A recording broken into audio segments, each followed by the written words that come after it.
Good afternoon, everyone, and welcome to the Santa Clara City Council meeting, special meeting of the City Council. Could you please stand for the Pledge of Allegiance and remain standing for our statement of values? I pledge allegiance to the flag of the United States of America and to the republic for which it stands, one nation, under God, indivisible, with liberty and justice for all. As we gather, we humbly seek blessings upon this meeting. May we act with the strength, courage, and will to perform our obligations and duties to our people with justice to all. Let us seek wisdom so that we may act in the best interest of our people, our neighbors, and our country.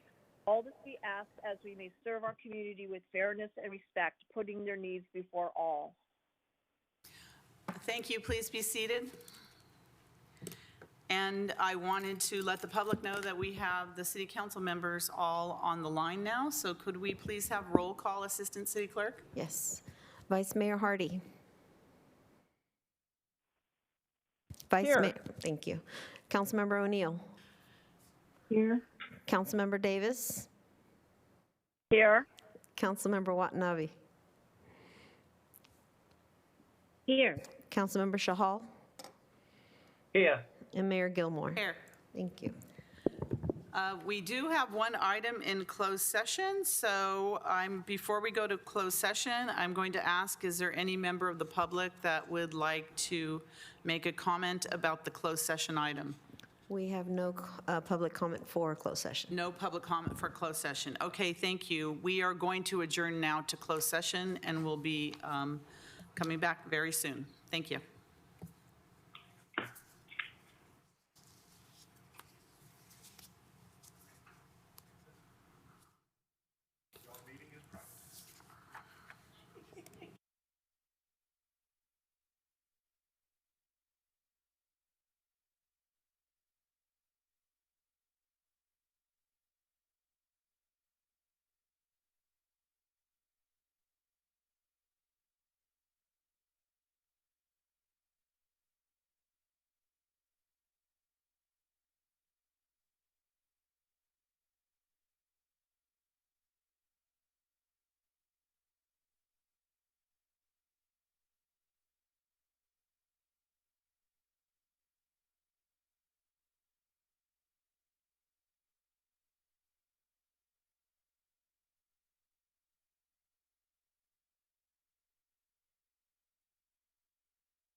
Good afternoon, everyone, and welcome back to the Santa Clara City Council meeting. We're starting here. I do have all the council members on the line, and they will be talking through the microphone. So when you see me looking up in the air, I'm talking to our council members as they weigh in on each of the items.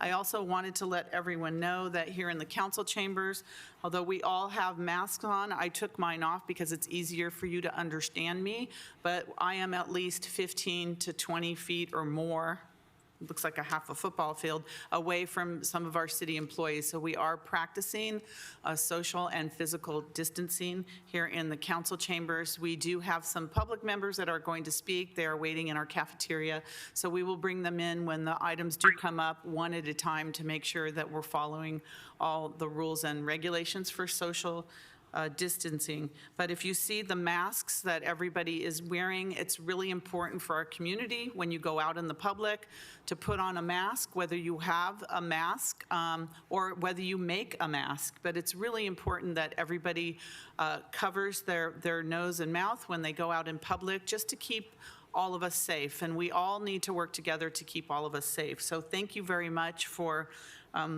dealing with us and tuning in today as we try to conduct our city business the best way that we can under the circumstances. So hopefully you have a lot of patience with us as well. So we're going to start with reports of action taken in closed session, and we do have our city attorney, Brian Doyle, on the line. Brian? Yes, council took no reportable action in closed session. Okay, thank you. Now we'll move on to continuances and exceptions. Is there any member of the council, staff, or public that would like any continuances or exceptions?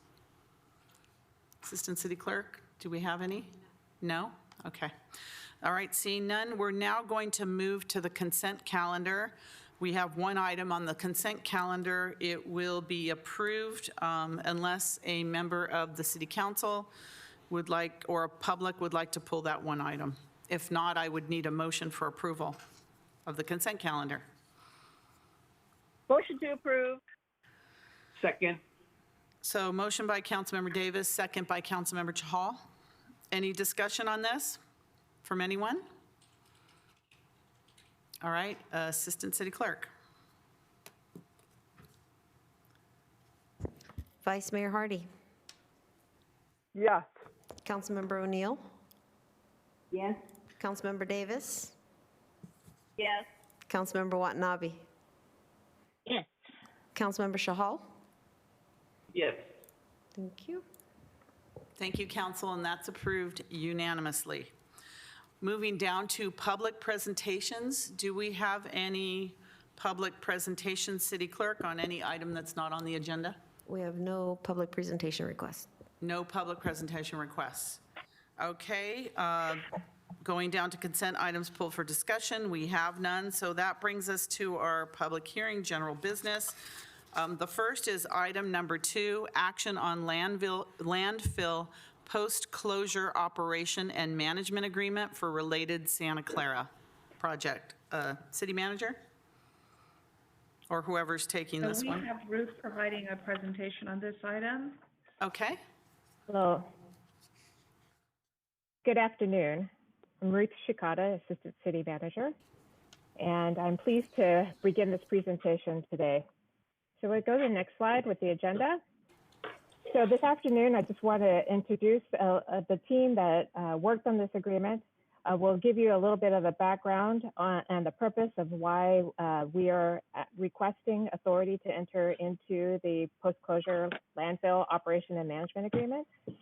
And then one of the things we do want to spend a lot of time on is to talk about the insurance programs that are included as part of this agreement.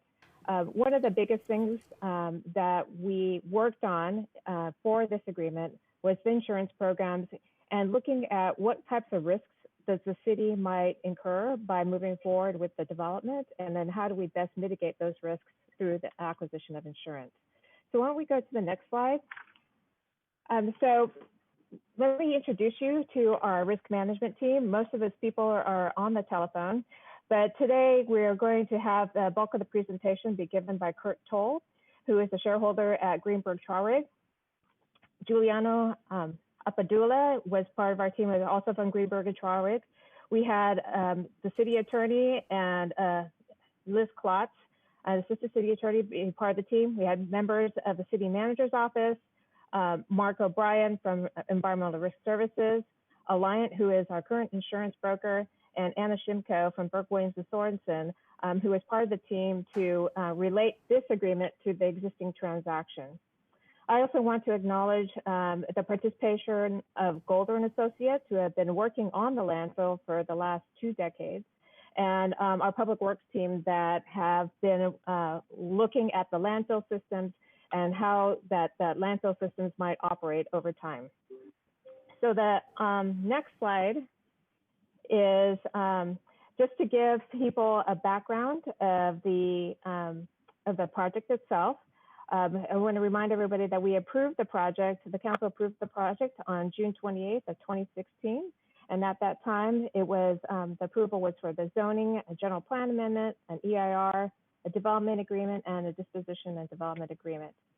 One of the key items in the disposition and development agreement was the pursuit and the eventual negotiation and documentation of this landfill post-closure operation and maintenance agreement. So if we could go to the next slide. The reason why this is so important is that the project is 240 acres.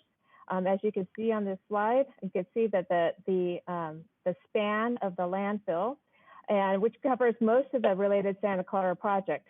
There are 10 acres, approximately 10 acres, which are not on landfill, just south of what is shown on this screen as parcel 4. We call them the Tasman lots. So those vacant parcels that are just north of Tasman Drive. Now this agreement, while its focus is on the landfill, does have some components that cover the Tasman lots, or what we call as parcel 5. So before I get too much into detail, I'm just going to hand it right off. I'm going to hand it off to Kurt Toll from Greenberg and Traurig. Thank you. Thank you, Ruth. Can everybody hear me? Yes, we can. Thank you. Appreciate that. Thank you, Mayor. Thank you, Council. It's been a pleasure for us to be a part of this project, and I credit the entire team as well as our partners at Related Santa Clara to get us to this point. What I'm going to do is walk you through the high-level parameters of the agreement itself and the risk mitigation program associated with the agreement as well. So we will begin with slide 6, which talks about the O&M, the landfill O&M agreement generally. We can move to the next slide. The O&M agreement allocates responsibilities between the city and the developer for ownership, operation, maintenance, and management of the landfill, and the design and construction of the project landfill systems. And those systems include the landfill gas extraction system and the leachate control system at the landfill. Quite simply, the developer is responsible for designing and constructing the project landfill systems at their sole cost and expense. We can move to the next slide if you can. And they will own, operate, and maintain the landfill gas mitigation systems that are actually underneath the buildings and the private streets within the project. The city, on the other hand, will own and be responsible for the operation and maintenance of all of the project landfill systems, whether new or old. And the city will operate those project landfill systems during construction and then obtain ownership of the upgraded landfill systems on a rolling basis as they are upgraded and delivered under each respective ground lease. Let's move forward. The developer will reimburse the city for landfill operating costs up to $550,000 annually. Oh, this is an example. The slide you're looking at now actually is an example of the allocation of that responsibility that we just outlined between the city and the developer. Let's move forward. The developer will reimburse the city for landfill operating costs of up to $550,000 annually, and we outlined the process for how that will occur here. There's an actual baseline number of $450,000 that was originally determined as the city's cost to operate and maintain the landfill. Currently, the incremental costs above that number, up to $550,000, are reimbursable on an annual basis, and then all costs above that cap fall to the city. Uniquely, the developer's reimbursement for those expenses may include the amortized portion of insurance premiums and certain capital repairs that can be amortized over longer periods, and you'll see that as we get further along in the presentation. So that's the summary of the structure, the basic structure of the agreement itself. What we're going to talk about now is the actual insurance programs that support that agreement, and which have been the basis of discussions between the city and related Santa Clara for the last several months. Let's move forward. There are four phases really of insurance for the project. Specifically, they are the pre-phased activities. That's work that the developer is performing now under permits to enter with the city. That's the work you see going on at the project right now. Pre-landfill activities, which are those activities that are not really on the landfill, but are on the Tasman parcels and really occur before commencement of actual intrusive work on the landfill itself. And then landfill phase activities, which are physical work on the landfill that's in process and ongoing. And finally, after projects are constructed, after buildings are completed, then there is post-substantial completion activity and insurance that's maintained after the construction period. Let's move forward. The pre-landfill activities are temporary in nature. They will not involve intrusive activities on the landfill. And you can see here, these are standard insurance coverages, really just for programs that don't involve intrusive activities on the landfill. As you see by the next slide, however, we move forward, and as the developer begins doing intrusive work on the landfill, those areas represent the highest risk and warrant the most robust insurance coverage. So the next couple of slides, let's move forward, are going to describe the activities on landfill phase activities. So let's start, let's move up to slide 13 if we can. There you go, the next one. We just covered that, perfect. Builder's risk. This is first-party property coverage for damage to property that's incurred during construction, including the city's landfill systems, until that substantial completion occurs, which is the completion of construction. And the city, as you see on slide 13, will be named as a loss payee on that insurance program. Let's move to slide 14. I'll wait until we get the slide up.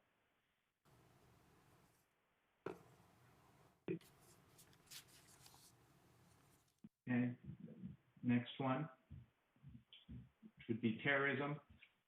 There's terrorism coverage in the program for first party and third party coverage for losses relating to certified acts of terrorism.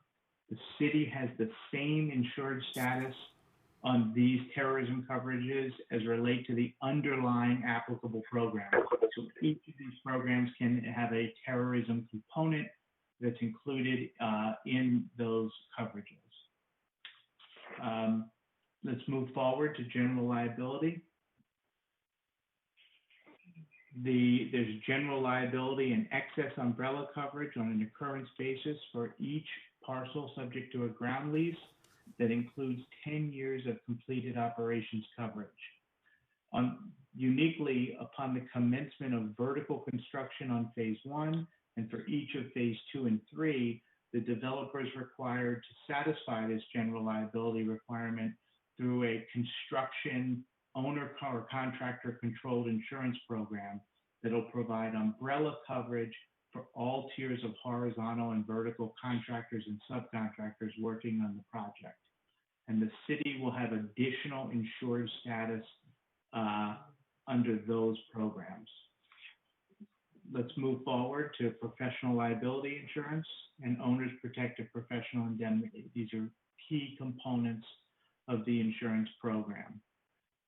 First, for professional liability, design professionals are required to maintain errors and omissions insurance at varying negotiated levels depending on the activity they do and what they design and whether they're a designer of record, for example, of a landfill system or a pile or et cetera.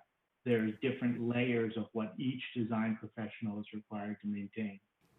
Most importantly, this program includes OPPI coverage, which is Owner's Protective Professional Indemnity coverage.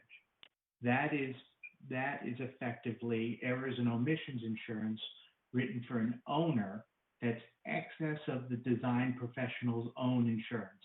So it doesn't cover the design professional. If in fact there were a claim and the design professional's insurance were exhausted or not available, the OPPI would pick up for that coverage for the owner, which in this case includes both the developer and an affirmative coverage providing defense and payment of loss to the city for third-party claims relating to those very key project landfill systems, very key component of coverage. The next slide begins the two most significant areas of coverage in the program, beginning on slide 17 for contractors' pollution insurance. This is a contractor-based policy providing bodily injury, property damage, and cleanup cost coverage that is a result of pollution conditions that arise from contracting operations.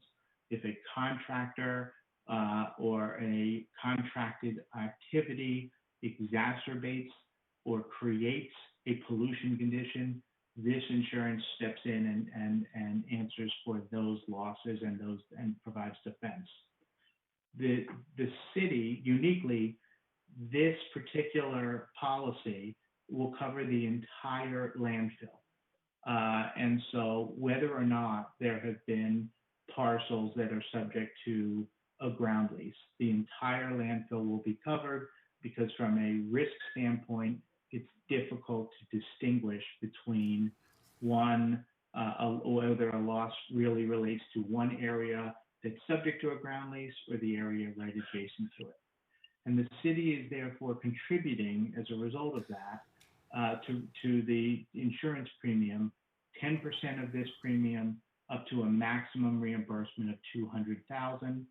And the city is allowed to include that payment in the O&M reimbursement from the developer and to amortize that payment over the policy period so that it avoids hitting that yearly cap that may otherwise be triggered. So the city on this program is a named insured, direct access to the policy for the city. Moving forward, the program includes very robust pollution liability coverage for the city as owner as well. This is cleanup costs and third-party bodily injury and property damage coverage for pre-existing and new pollution conditions. This runs to both the city and the developer only, and their direct affiliates. No third parties will be added so that this policy cannot be diluted by unrelated claims. And the program requires 15 years of coverage. an initial term of 10 years of coverage, and then perhaps a new policy for 5 years.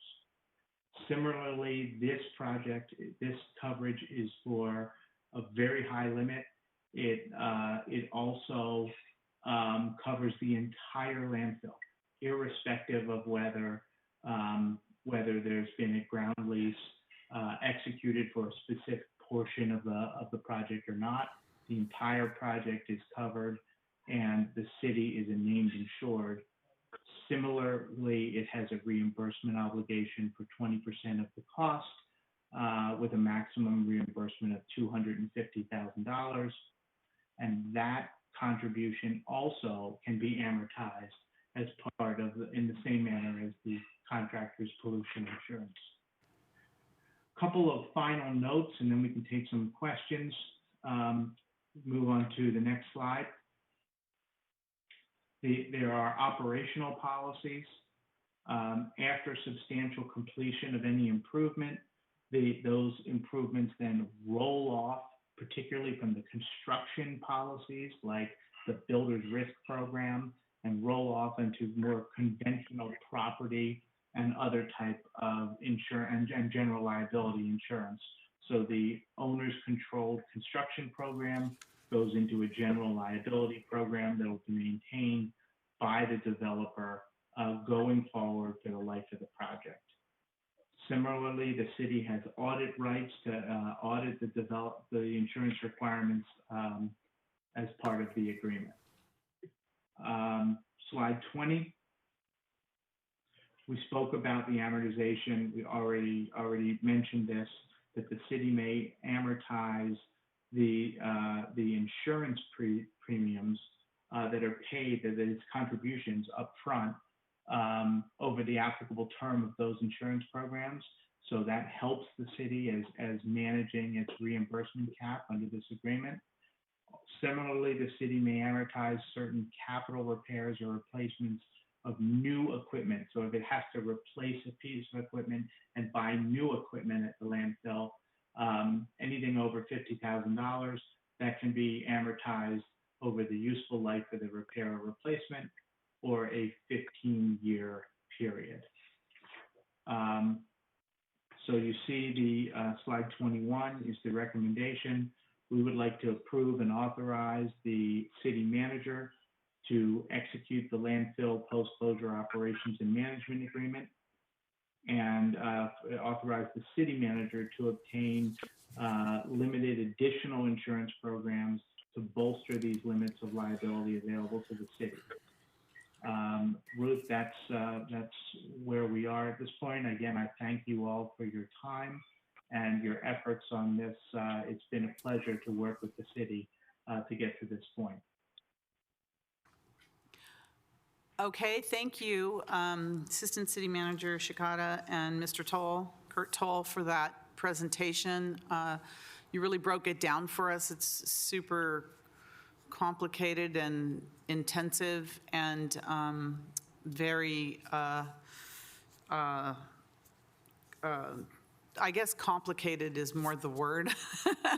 There's so many aspects to the landfill and insurance, and you really broke it down for us in a truly understandable way. And I know you've spent a lot of time, explaining this to us, and our staff has as well. So I don't know if that's a question or a motion, but Councilmember Davis. Thank you, Mayor. Thank you, Mr. Toll. I want to thank you. This was extremely comprehensive, and I know that we glaze over sometimes when we have to hear some of these things. But the work that you put into this and to get us to that 15-year, I appreciate everything that you've done. So I would like to reserve the right to make the motion for staff recommendation at the appropriate time. Thank you, Mayor. Okay, I think that now is the time. So if you'd like to make the motion, we can get started. Okay. And then you can make the motion, and then I'll ask council if there's anyone else that would like to speak. Okay, thank you, Mayor. So I would move staff recommendation, approve and authorize the city manager to execute the landfill post-closure operations and management agreement with Related Santa Clara LLC for the Related Santa Clara Development Project, and authorize the city manager to obtain additional insurance programs to bolster the limits of liability available to Sioux City under the project insurance program. Motion. Second. Okay, The so motion. thank you. Second from Councilmember Watanabe. I have some council members that would like to speak. We're going to start with Councilmember Chahal and then Councilmember O'Neill. Councilmember Chahal. Thank you, Mayor. Thank you, Mr. Toll and Ruth Cicada for the information. Very elaborative. I do have a couple of questions and clarifications or suggestions, basically.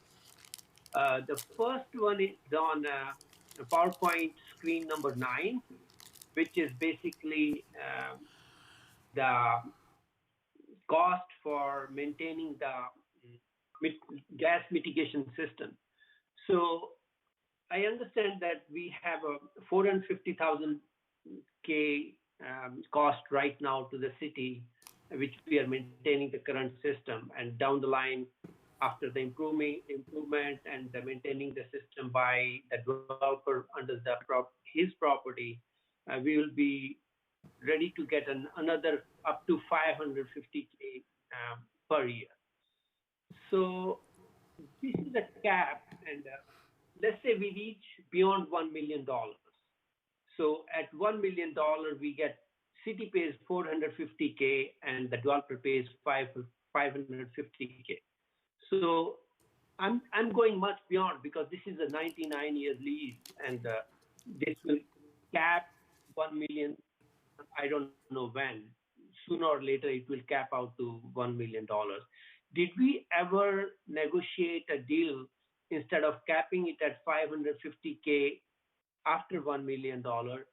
Can we have a percentage share between city and the developer down the line? Because let's say if the cost goes to, in year 50th, cost goes to $3 million.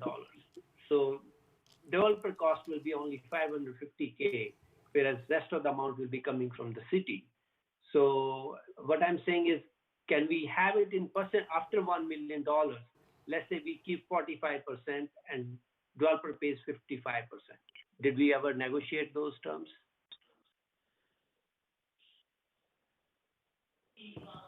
Ruth, would you like to answer? Yeah, I think, this is Brian, I think I can handle that. That arrangement was set forth in the development agreement, which we can't negotiate anymore. Oh, okay. So this was also negotiated as per Yeah, the cap. development. And is Anna on the line, if Anna can confirm that? Yes, Brian, that is correct. It was in the disposition and development agreement, and so it is basically established and cannot be altered unless all parties were willing to amend the DDA. Oh, okay. So basically, okay. So I was thinking of protecting the city for long term, so that when the cost goes beyond $1 million, the city should be protected. Okay. So that's my suggestion. If we can resolve this thing once we touch the $1 million and really agree to some other arrangement, that would be nice down the line. Okay. And my next question is on the pollution legal liability insurance. So that is, the current coverage is 10 years and 5 years. And that's on the PowerPoint screen 19, basically. So $250K cap is for 15 years. It's not for 10 years and then again renews for, we have to pay another for 5 years. It's capped for cities reimbursement is capped for $250K for the full 15 years, right? Correct. The pre-landfill phase insurance is provided by the developer, and all the PLL after that point, when they begin intrusive work on the landfill for the 15-year term, is capped at that $250. That is okay. And that was my other question, because even after the 15 years, there will be a pollution liability down the line for up to whatever the lease period is. So I read that it says a good faith negotiation after that. So do we have any like guideline after that, how it should be continuing as 2080 after that, or how is it? Like 20% being paid by the city and 80% still paid by the government? Council member, we will negotiate whether there's a need for PLL after the 15-year term. I am just checking to make sure that what I just told you is correct. So please bear with me. I know that the initial 10-year policy is capped at the 250,000. If they have to redo that policy, which they would, because the most you can buy is 10 years, I want to check and see whether we would have another payment obligation at that point. But I'm looking at that right at this moment. Okay. Do you have other questions, Councilmember Chahal, while he's looking for that? Let me check. Okay, it's. By the way, Mr. Toll, it's on the page 72 of full agreement. This 250K cap is on the page 72. Thank you. We'll take a look. Okay, and I want to say that although a lot of great work has been done, one good work is, and the coverage for whole of a landfill, whether it's part under city or whether it's under the developer, that coverage going all across the landfill is a very good idea, because otherwise it would be very contagious whose fault it is. So that has been a very good idea.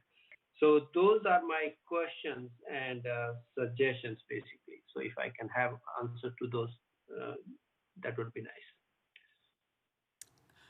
Okay, I'm going to move on with questions, and maybe Mr. Toll, we can come back to that question. Councilmember O'Neill? Yes, thank you. So before I go on to my question, to piggyback onto what Councilmember Chahal was asking about with the 450 cap, and then the 550,000. When I look at the slide and when I looked at the agreement, I thought it says 550,000 per year. So my assumption was that we were basically that $1 million number basically gets renewed. You know, it's like we start fresh every year. Was that a mistake on my part? I do have the answer. I just wanted to get back to you, and that's why I wanted to check. That you can only buy pollution liability insurance for 10 years. So each time there is a purchase of pollution liability insurance to get to the 15-year period, which would require one 10-year term and one 5-year term, our cap our payment obligation would kick in. So we would have a future payment obligation for PLL that would come into play in 10 years. And that would similarly be amortized over the life of that policy in the exact same manner into the cap. So it will be, so our total liability can go up to 500K basically. Oh, yes, but the second 250 may not hit that cap because you're only buying coverage for 5 years, right? So it may be considerably less, particularly if the project is fully built out or mostly built out at that point. The first PLL purchase is very material because it's the beginning of the project and will require a 10-year term. The second should be much more easily handled, depending on the state of build out, and the term is at least half of the other term, so it should be considerably less expensive. Okay. As an insurance expert, do you recommend that we would still be carrying a policy of PLL even beyond 15 years? Most of my clients in this space would consider having some pollution insurance in place on a project that is constructed over a landfill. So we will work with a developer partner, and we will also look at that, I'm sure, carefully. So, but I will tell you that the pricing of that policy at build out or after build out is, I would say, to the point of being nearly de minimis. It's very essentially ministerial at that point. Okay. Thank you. Thank you for the ability to clarify. I appreciate that. And Councilmember O'Neill, you had your question answered? No, I'm happy to answer that, Mayor. Okay, thank you. Yes, Councilmember O'Neill, you are correct that the reimbursement obligation is an annual one. So the city documents the actual costs that are incurred for the landfill, and anything above and beyond $450,000 on an annual basis gets reimbursed up to the $550,000. So you were correct. Okay, great, thank you. And so my other question is kind of a more general nature. As part of the recommendation was the authorization to the city manager to purchase what additional coverages might be necessary. This is a more general question in terms of what would we anticipate? Do we see a need, a gap now? I mean, this is seems to me a very extensive program that's been put together. So is there a gap that we think we need to fill at this time, or is that just to give coverage for the future? There are no direct material gaps, council member. There are areas where in consultation with the city risk manager, we may want to do some gap filling or provide some excess coverage for the city. In particular, one of those relates to the ability of the city to have dedicated coverage that is just for itself and not subject to dilution potentially by unrelated claims associated with the vertical construction. And that is probably most prominent in the owner's protective professional indemnity section. But I will say that we are looking carefully with our brokers at Alliant and the city's risk manager, Greg Beisch, who's on this call, at that, as well as one other. We do not expect that pricing to be material in any respect, given how much and how robust the primary layers of coverage are available through these programs are. Okay, great. Thank you very much for clarification.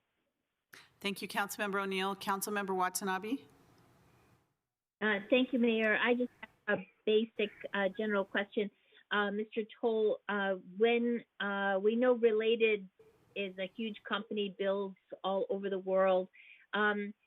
Regarding these insurance policies and that are put in place, are these pretty standard when it comes to like other projects that they've built, like thinking of Hudson Yards, other projects like that around the world? I mean, I know there are some unique parts to the Related project, but would you say that the policies that are in place, that are being put in place here, are pretty standard for their developments? I would say that many elements of the coverage, council member, are standard. General liability, owner-controlled insurance programs. Those are very common in large construction projects. There are certain elements of this coverage that are unique, particularly in the pollution realm, to building a project like this on a landfill. And those are the ones where we have really focused our attention and been able to work very collaboratively with our developer partner to get to this point. So the answer is, in part, yes. There are some things that are standard, and in other parts, no. Okay, great. Thank you very much.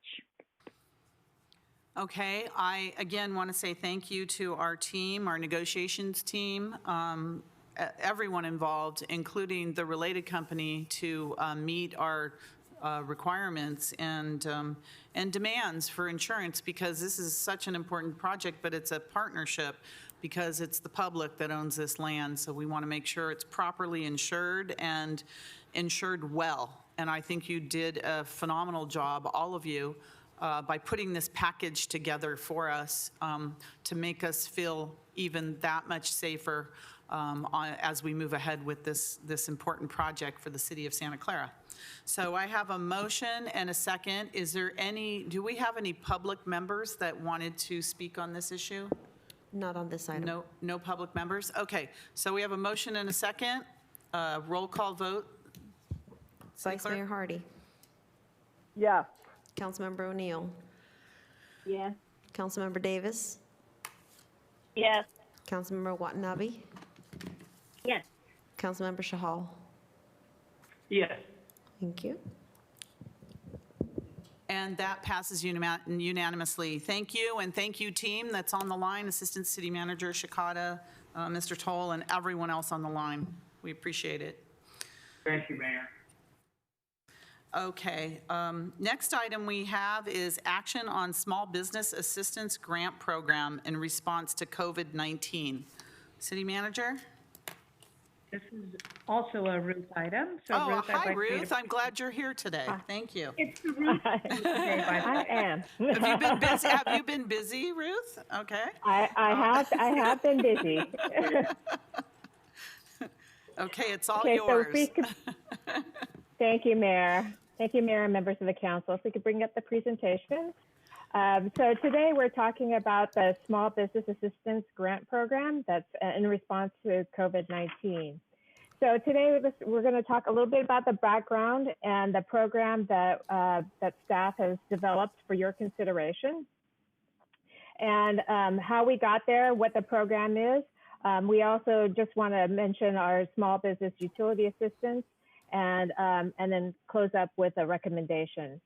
So that the team that put this together, I just want to acknowledge them because they did do a lot of research on multiple cities across the state and have been keeping up our website. And that's, they're all in the city manager's office, Robin Saeed, Jennifer Acuna, and Kendra Davis.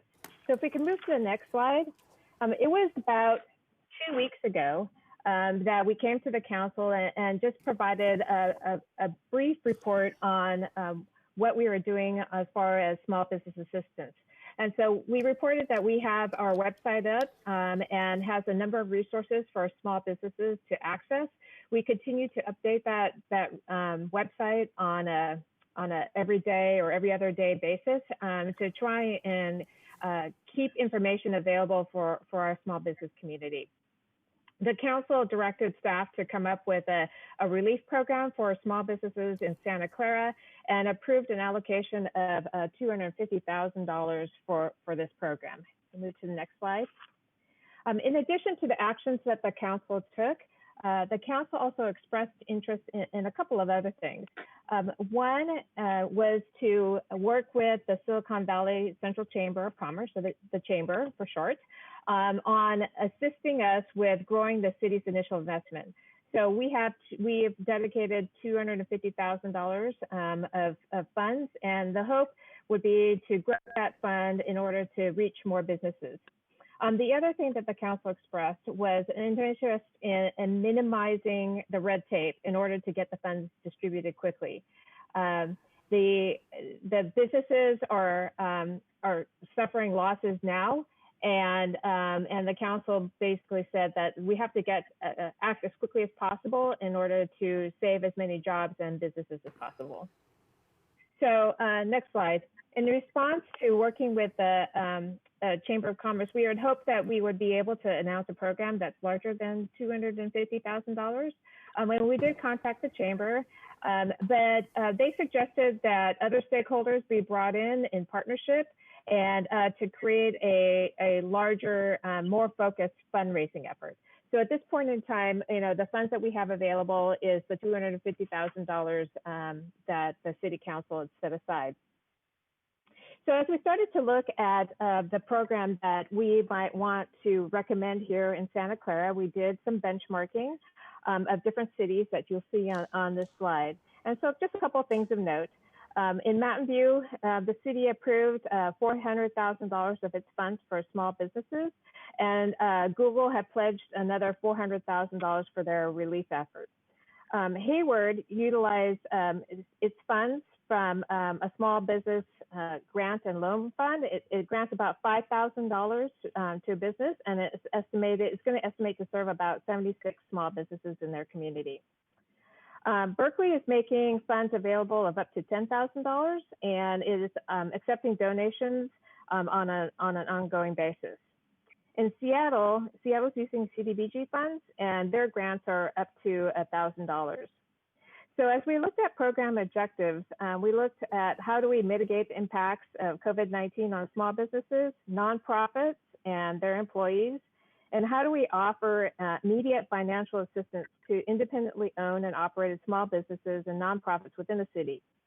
So if we move to the next slide. So as we started to talk about how to best get the funds out as quickly as possible, we looked at what was the difference between a grant versus a loan program. So the grant program would allow the city to get capital out to small businesses without the burden of additional debt. So the small business, instead of adding just getting more loans in which they'd have to pay back eventually, we looked at a grant program as actually providing more relief to them. We feel as though that the grant program can be administered with current city staff, whereas a loan program would require the city to engage a third-party administrator, to someone to look through the loan applications, to look at credit, and to actually administer the repayment of that loan itself. Whereas a grant application, we wouldn't necessarily do that. So next slide. So on an overview of a grant program, our recommendation would be that businesses and nonprofits with at least one employee, so not a sole proprietor, but somebody who had at least one employee, but no more than 25 full-time employees, who had demonstrated a loss due to COVID-19 would be eligible for up to $10,000 in grants for those businesses that were deemed non-essential per the order of March 16th, 2020. And then $5,000 for grants, $5,000 grants for those that were deemed essential. The rationale here for breaking out this way was that those businesses that were essential businesses had an opportunity to gain some income during this period of time, whereas those businesses and nonprofits that were non-essential really had no opportunity to get any revenue, and so that they would suffer greater losses. Our grants would be awarded on a first-come, first-served basis to qualified applicants. So next slide. So I mentioned a little bit before about some eligibility. Here's a little bit more breakout of the eligibility requirements that our program is recommending, that there be a demonstrated loss of income due to COVID-19. In that respect, we'd ask applicants to fill out an estimated disaster economic worksheet. And this worksheet is modeled after the one used by the U.S. Small Business Administration for its disaster programs. And so that particular worksheet is attached to the staff report. We also would recommend that the applicant operate out of some kind of physical commercial storefront within the city, that they have an active City of Santa Clara business license, that they're in good standing with the city. So basically that we're not in litigation with them, or we don't have some other outstanding issues with their particular business, and that they've been in operation for at least 1 year as of March 1st, 2020. So other parts of the application, which is attached to your staff report, that we wanted to make just a little more clear, is that the application does require a declaration of the business on how the money will be spent. And they could either spend it on payroll costs, so that would reach employees, or payment of their rent for their premises. So what the goal here is to allow for city funds to help the business basically stay in business, stay alive, and so that they can come back and reopen its doors. That would be the hope. The application also requires that the proof that the grant monies were used for one of these two items or both of these items, and that these things needed to be provided back to the city. What we're suggesting too is the form of the grant application also be a contract. So similar to what we have for our community grant program, the nonprofits right now fill out the community grant application and has a lot of information on it. But at the end, if the city signs the grant application, that turns into a contract, so that we don't have to wait to develop a new contract, to go back and forth on the language. That this would allow us to have an immediate contract and then be able to start processing funds to push out the money as soon as possible. So next slide. So our hope would be that we'd be able to get everything ready so that we would be able to post and launch an application beginning sometime during the week of April 13th. But before we actually turn on the application, we want to make sure that we do as much outreach as possible so that people have a fair opportunity. Because again, our suggestion is that it's going to be on a first come, first served basis. So we promote the program on the city's website using social media, press releases, and e-notify. We work with the Chamber of Commerce to try and promote through its communication channels. We also have a list from our business license. We have a list of businesses that we think meet the criteria of 25 employees or less, that's been in Santa Clara for at least a year, et cetera, et cetera. So we can look at pushing that kind of information out. The challenge with doing it that way, though, is a lot of the businesses don't have email addresses. They're only by street addresses. So the process in and of itself to notify the people that way would be much longer. So our recommendation would really be using websites, social media, press releases, rather than kind of a direct mail advisement. Next slide. So in fact, we could skip 2 slides because we have another small business program that I wanted to make sure that the council knew about, and that's really relative to our utilities. And so there are flexible payment plans for small businesses that are impacted by COVID-19. And so interested businesses that are looking at potential payment plans, that they should also fill out the economic injury worksheet. And then our utilities are able to then work with those businesses on a one-to-one basis to try and develop a plan that meets their needs. So next slide. So we're going to have all of these resources available on our business assistance webpage. We've also developed an email address, smallbusiness@santaclaraca.gov, which we'll be pushing information in and out of for the application itself. Next page. Next slide. So that really concludes our report. And our recommendation is that the council approve the Small Business Assistance Grant Program and direct staff to continue working with the Chamber of Commerce and other organizations to potentially leverage additional resources for the program. And that concludes my presentation. Thank you. Thank you, Ruth. I have a question, and then I think I have some council questions and a representative from the Silicon Valley Chamber of Commerce here. My question is, do we have any idea, I know you have identified businesses in the city that have less than 25 employees. Do we have any idea how many of those businesses we have in the city of Santa Clara? We do, and you know, Robin gave me that number, and let me look for it. Okay. Okay, in the meantime, I'm going to go to the other questions. Councilmember Davis and then Vice Mayor Hardy. Oh, thank you, Mayor. Ruth, I just wanted to know when this website will be live. I mean, once we approve this, does this website automatically go? The website with the assistance information is already live. Yes. The application, okay. Yes, with the resources that people might be able to access either at the federal, state, or regional level. So we try and keep information on this. For the program that we're asking council to approve today, we hope to be able to get it all ready to go within a week so that sometime during the week of the 13th, that we would have it go live. Okay. That was the first question, but I wanted to give you a comment, and I think you did an excellent job on this, and the fact that we are doing grants and then also using, in tandem, the utility program, I think is fantastic. The other thing I wanted to bring out was that we already had the grant program set up, so this enabled you guys to kind of hit the ground running a little bit. So I'm kind of glad we already had that established, so we're not reinventing the wheel.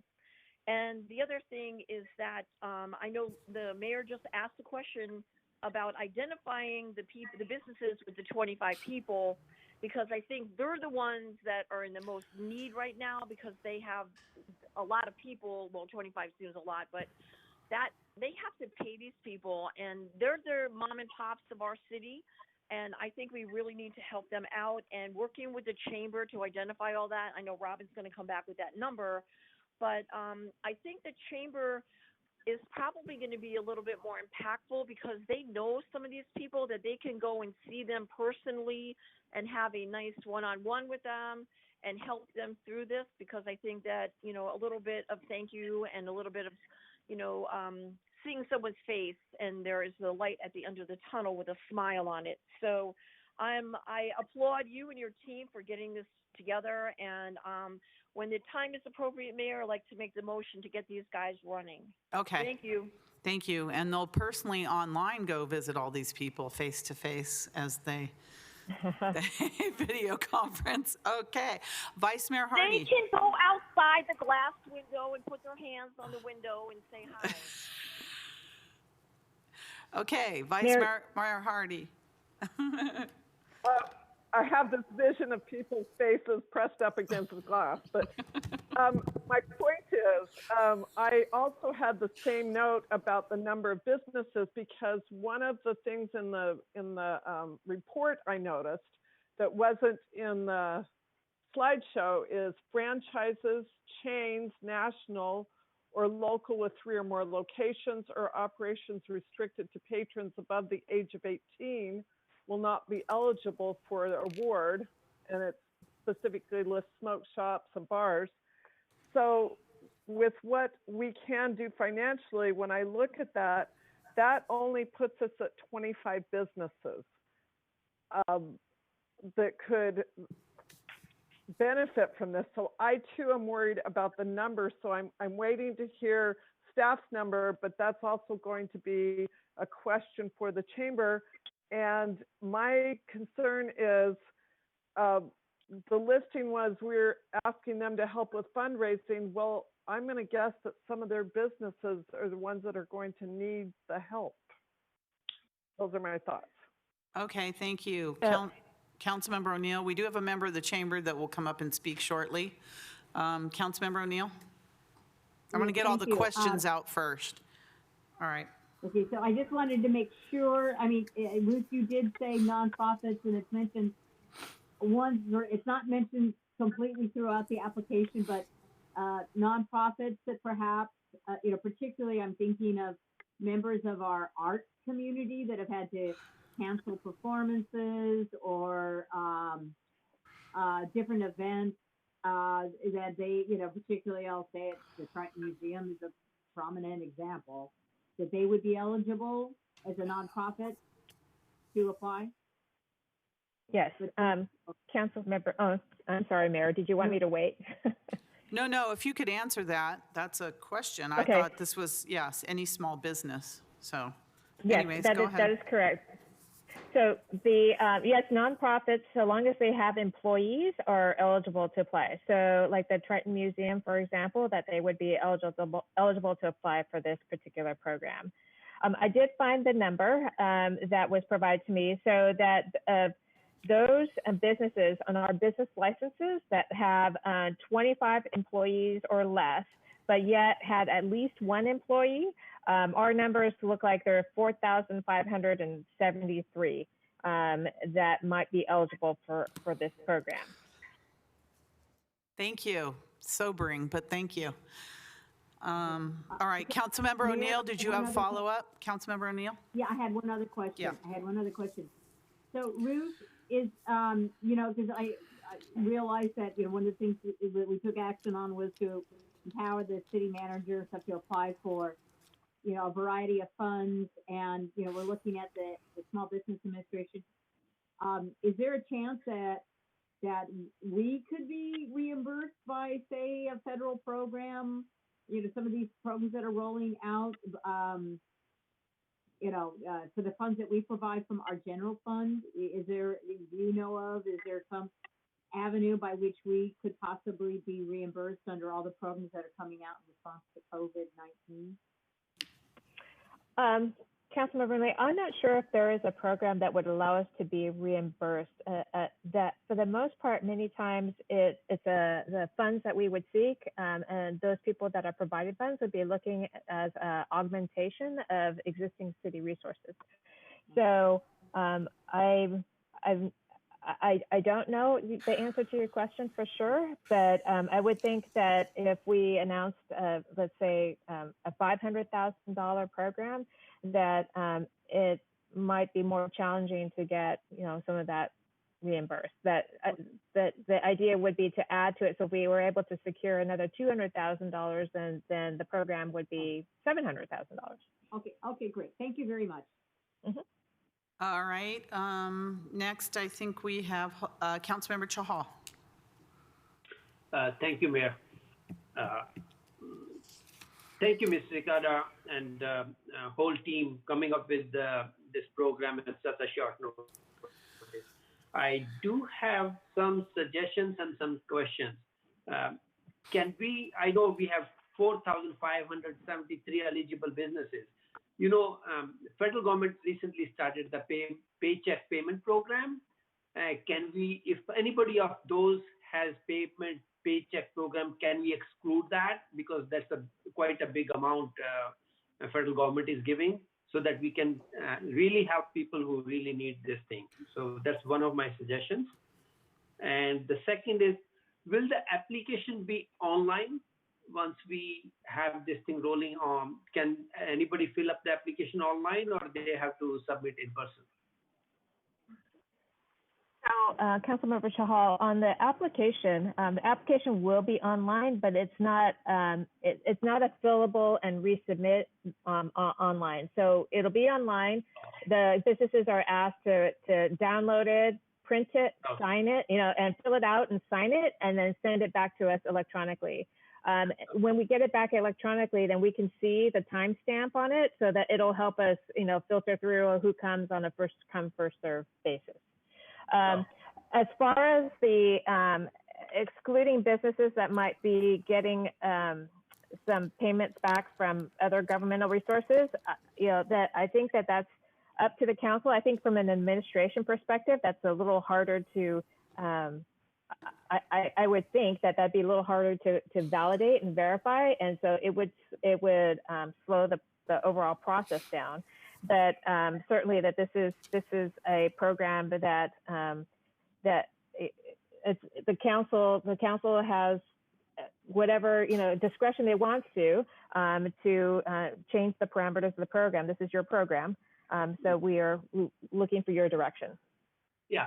So I'm not trying to add bureaucracy to it, but we just can put in the application, we can put, if you have taken a paycheck payment program, you participated in that, then you are not eligible. That's it. I don't want to put more bureaucracy into it, but I just want to make sure that more eligible people, businesses get this thing. And my other suggestion is how we can expand this thing. Right now with the $10,000, we can only give to 25. Let's look at the option how we can expand this program to so that we can have bigger fund in it and serve more of our small businesses, which at this stage they really, really need help. A lot of these small businesses are really suffering. Okay, thank you. Thank you. Okay. Thank you, Councilmember. I'm going to go to Deanna, City Manager, Deanna Santana.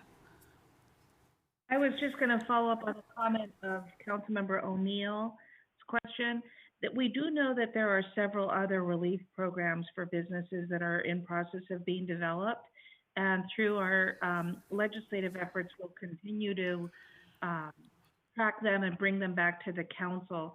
I also want to suggest that because we are only starting with the $250,000, I'd like to bring back an update to the council within the first couple of weeks of it being promoted. And that way we can provide some outcomes as well as some additional council consideration in terms of changes to the policy or the program itself so that we meet the small business needs. Thank you. Okay, thank you. So now I'm going to go to our one audience member we have, Nick Kaspar. If you'd like to come forward, please. We had him sit all the way in the back of the room, too. Welcome. I'm wearing my mask, too, Welcome. so hopefully you could hear me. Nick Kaspar, I'm the president of the Silicon Valley Central Chamber of Commerce. I'd first like to take the chance to really plug our small businesses and for the public to really patronize our small businesses right now because they need your help. And with the scale of what's happening right now, it's going to take the entire community coming together to support businesses to pull through this. Secondly, I want to thank the city for putting this fund together and working with city staff putting this fund together. I think businesses really need this. And obviously we're going to be pushing as a chamber to have more support and more programs coming out, and we're look forward to working with staff on this. So we fully support staff's recommendation on this fund. The one aspect that we did bring up to staff was creating a unified fund for everyone and combining our efforts so we're not competing against other organizations within the city to fundraise. And I don't want that to hold up releasing this, but I think working together somewhere down the line to create this program would be beneficial, so we're all working towards the same goal. Lastly, the chamber would also like to see a forgiveness aspect of the utility, the flexible utility program, adding a forgiveness aspect onto this. Businesses are incurring debt right now when they're in, even though there's delay in payment, the debt is still being incurred. And so offering a forgiveness portion through Silicon Valley Power would be beneficial for businesses. Thank you. Thank you. Thank you, Nick. Okay, so do I have any other speakers on this? No. Okay. So I wanted to ask, because I know several council members brought up the fact that the $250,000 will probably go fairly quickly with the number of businesses we have, and at least those that are going to be more aware of it would be probably ready to go more than others. But and I know that when's our next council meeting? It's in a couple of weeks, right? The 28th? April 20th. Yeah, April 28th. I'm just worried that if we're looking at launching this fairly soon, we may, run out of money in the first couple of hours, maybe. So probably if it even takes that long, look what happened in San Jose when they had $11 million, I think, went in 2 or 3 days. That's probably because they couldn't process them fast enough. It probably would have gone in a couple of hours if they could. So I would like to ask the council what they think about increasing it to 500,000 right now. And if we did, then we could start to get at least a little chunk of our businesses. If they were all $10,000, it would be 50. And if we could get some of the $5,000 grants out as well to spread it out even more. And then we can reevaluate it after that. And at the same time, I know Nick Kaspar has talked about, a more of a community effort, to raise money, because we do have a lot of corporate headquarters and businesses in Santa Clara that I know we had Intel step forward with money for our food program, and Great America using their kitchens, and different organizations and different businesses are just starting to look at us now as an opportunity to keep some of their money locally, to see it work locally here to help out, because there's such a huge need out there. Maybe that gives us even more time to try to raise some more money to help our small businesses. I just fear that if we wait a little bit longer, the businesses, they won't be able to stay above water. And I know it's for each of them would not be a huge help, but it'll be a help. it'll be something that they can, you know, maybe help them through the next month or two until we figure out what's actually happening here and how long it's going to take. It's impossible to predict right now. So can I ask the council what you all think about that? Councilmember Davis? It was one of I wanted to suggest it, but I think the city manager was working on how we could go out and have some of these corporations, tech companies help us. I know they're looking to help. I don't know how we broach them because we're a city. And if we're doing business with them, it doesn't ethically look good. But at the same time, how can we get that money up? I noticed that the Mountain View was 400,000, but it was pending. So I don't even know what methodology they're using. So I think we can do it. I just think that we might have to go to a nonprofit to, again, collect or help get the funds needed to keep some of these businesses afloat. So I agree, but if the city manager can find $500,000 or something right now to, because you were right, that 11 million went within a couple of days. So even 500,000 is going to go, but if there's some money in that the city manager can find right now, I would hope that we could do that. So yes, I would be very happy if we could open that up to a larger amount of money. Thank you, Mayor. Thank you. Thank you. And that would be the direction of the council if that's what's going to happen. Vice Mayor Hardy and then Councilmember Chahal. Yes, thank you. I had two thoughts. I definitely like the idea of upping this because looking at the numbers, they're frightening. But I'm wondering if we can leverage that of getting some of the businesses, the larger ones, to maybe match that. That if the city can find a certain amount, will they match that? And Nick also mentioned something about a forgiveness plan over for these small businesses over their electricity. I'm wondering if Manuel could speak to that, if that's possible. I thought that was interesting. We're unique in that we have our own power company. I'm wondering if we can leverage some of those realities. Okay, thank you. Councilmember Chahal. Thank you, Mayor. I would like to second your idea that we should we should increase this amount from 250K to 500K. I would really see if the city manager can look for those funds.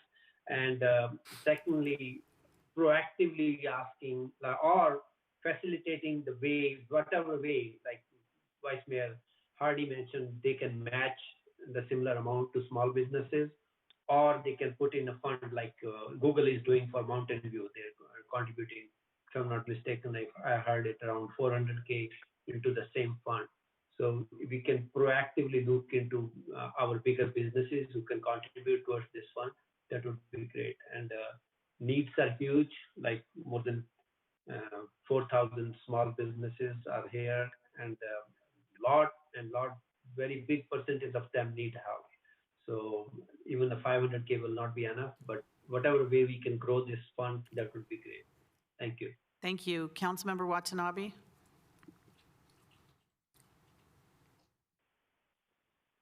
Thank you, Mayor.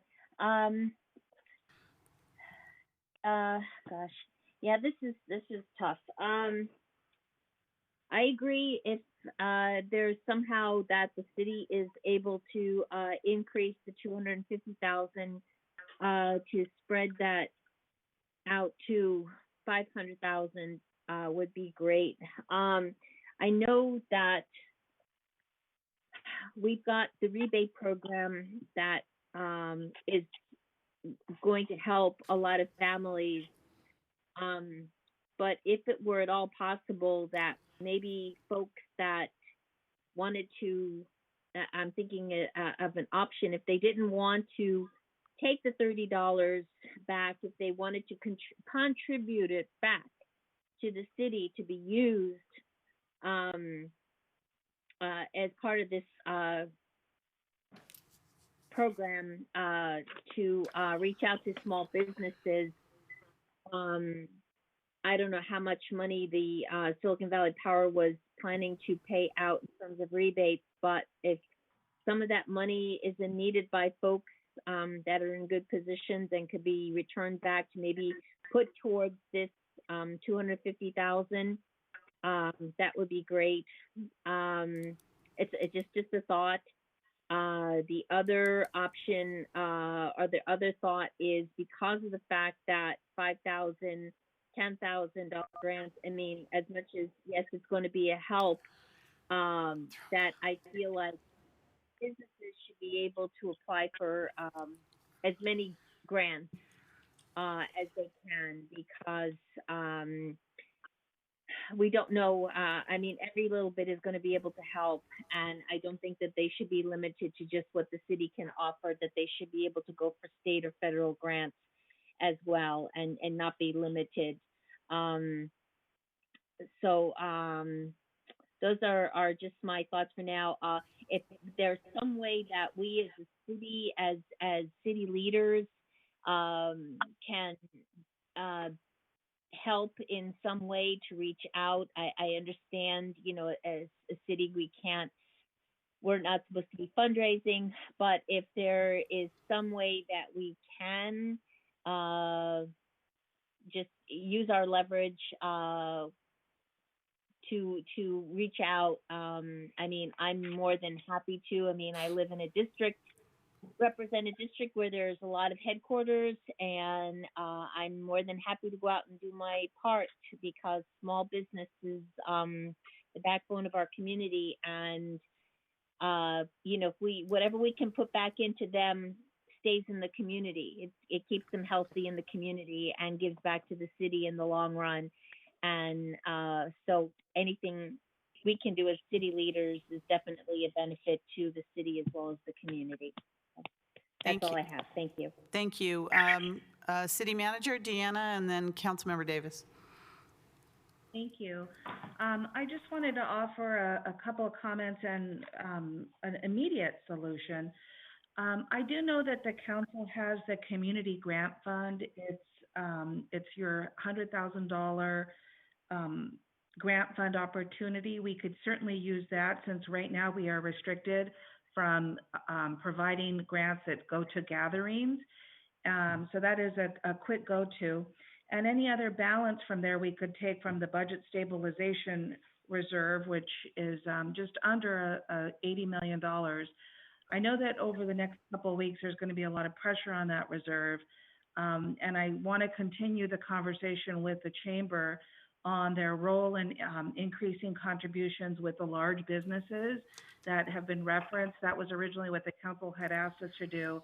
And I think we can use it as Nick is in the audience listening to the conversation and the request from the city council.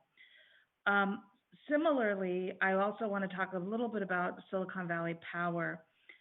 Right now, we are not making any utility disconnections for either electricity or water, just recognizing the challenges that people will have. And that was an immediate action that we took. We've also provided for the $30 for every household or resident, so that they can feel less pain in terms of the payments that are due. We are looking at putting together or recontinuing the City of Santa Clara's previous program of Give a Little, Help a Lot, where the $30 can be donated into a fund so that we are able to accumulate more dollars and reinvest back into the community. So those are activities that are also underway. It will be difficult to go into a full bill forgiveness. And I say this because already with the businesses shutting down, electric use has been reduced, which then in turn impacts our revenue. And we are already beginning to see either non-payment from businesses for their monthly amounts due, or just less usage, which in turn impacts the revenue. So we are monitoring SVP separately for its financial condition. And just by way of an example, we did try to do some math to see what kind of programs we could develop. And even if we were to try to offer a 20% reduction in payment, that would come at a cost to the city of $250,000 a month. And so we were challenged in trying to put something together there, just because the revenues are falling, and then any other further discounts would need to be absorbed within the context of falling revenue. So we haven't given up yet, but we're just not there with being able to extend from SVP at this point. Thank you. I know our electric utility, we have to be very careful with that as the enterprise funds for the city and other things and the way it's operating. So thank you for those. We're not as flexible with the electric utility as we all would like to be at this point. And thank you, City Manager. Councilmember Davis. Thank you, Mayor. Okay, so after listening to what our city manager said, we have $100K that we can use from the grant program. We have the $250K, so we would be taking $150K out of our reserves. So I would like to make the motion to approve the Small Business Assistant Grant Program and direct staff to continue working with Silicon Valley Central Chamber of Commerce or other organizations to leverage additional resources for the program. But I would like to add that we make the motion to put the $500,000K into the program, not the $250 that we already had allocated. So I want to make the motion to have the $500,000 put into it, so that we can help these people as soon as possible. So if that's acceptable, Mayor, that's my motion. Okay, thank Second. you. We have a motion. Who was that? Councilmember Chahal? Hardy, Vice Mayor? Yes. Oh, both. Either of. Chahal, Hardy, second. Okay. All right.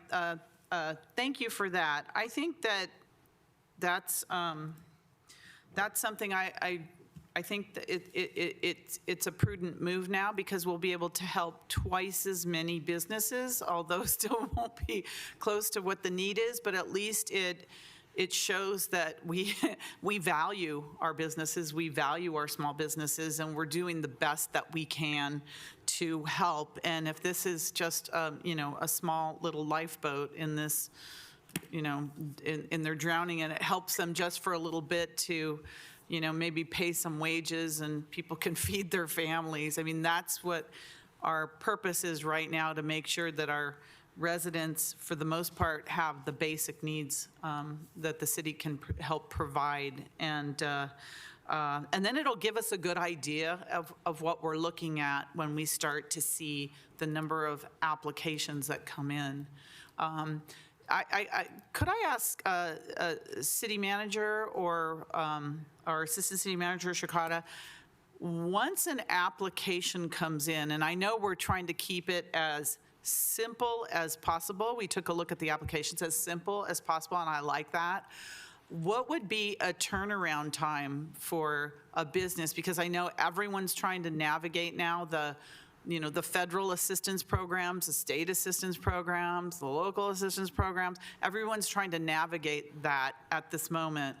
I'm hoping this can be even a little stopgap measure for a lot of the small businesses, but what kind of time frame would we look at for once the applications come in and the turnaround? Just approximately, if you could answer that, if you can even answer that at this time. We're looking at 1 to 2 weeks. Okay. And I just want to add that with today's discussion, because the next meeting isn't until April 28th, I'm accepting the authority to expend up to $500,000, bringing back retroactively the budget amendment that would be required to fully fund the program. Is that correct as part of the motion? Yes, City Manager, you had stated that it was $250K. You had $100K from the grant program that people are not asking for because of the COVID, but you said you had $150K that you could take out of the reserves to add to this program to make it an even $500,000. So what would that require, City Manager? Can we not make that authority, can we not vote on that authority right now? Does it have to be brought back? I mean, Yes, we have to have a documented budget amendment, but with that included in your motion, we can go ahead with the program at the $500,000 Okay. level. And then I'll just bring the paperwork on April 28th, as well as an update on where we're at with this program. thank you very much. And so, Councilmember Davis, or Assistant City Clerk, do you have the verbiage that's needed to give the city manager that direction? So what I've captured is staff recommendation with a total of $500,000 towards small business assistant grant program. Does that work, city manager? Before we haven't voted on this yet, but I just want to make sure the motion is correct. Yeah. And I just want to make sure that we can start with the program before we actually transfer the money, because I'm certainly, I know, I don't want staff to, well, I can't tell if you're giving me dirty looks or not at this point with your masks, but I wanted to say we can have special meetings if necessary. Right, council? Yeah, okay. So, but with this motion, if it passes, we won't need a special meeting then for this item, correct, city manager? That's correct, but I would still like to bring an update on April 28th. No, that's fine, okay. All right, we have a motion and a second. Is there any other questions or discussion from the city council on that? I normally wouldn't do this, but it's a special circumstance since I only have one public member in the audience. Nick, do you have a comment on this motion? I would just recommend, if we can, to meet with city staff on what the application process, what a perfect application looks like. I know the SBA loans, a lot of businesses it's a simple process, but needing to be walked through. So if we could organize a couple of people, specifically bilingual people too, to help people walk through the process of filling out the application, because I know the city is going to get inundated with calls about this. So if we could take on some of that and help businesses walk through it, I'm happy to do that and get a group of people together to do that before the program gets launched. Group of people online, thank you. Yes, yeah. Thank you, the new world, okay. Did you hear that, city staff, that they would like to That's great. so an explanation and assistance in different languages and others, so that we're hitting the right market here in Santa Clara. Okay, so we have a motion and a second. I don't see any other comments. Assistant City Clerk? Vice Mayor Hardy. Yes. Councilmember O'Neill. Yes. Councilmember Davis. Oh. Is she on? Councilmember Davis? Councilmember Davis? I'll come back to her. She might have dropped. Councilmember Watanabe. Yes. Councilmember Shahal. Yes. Is she back on?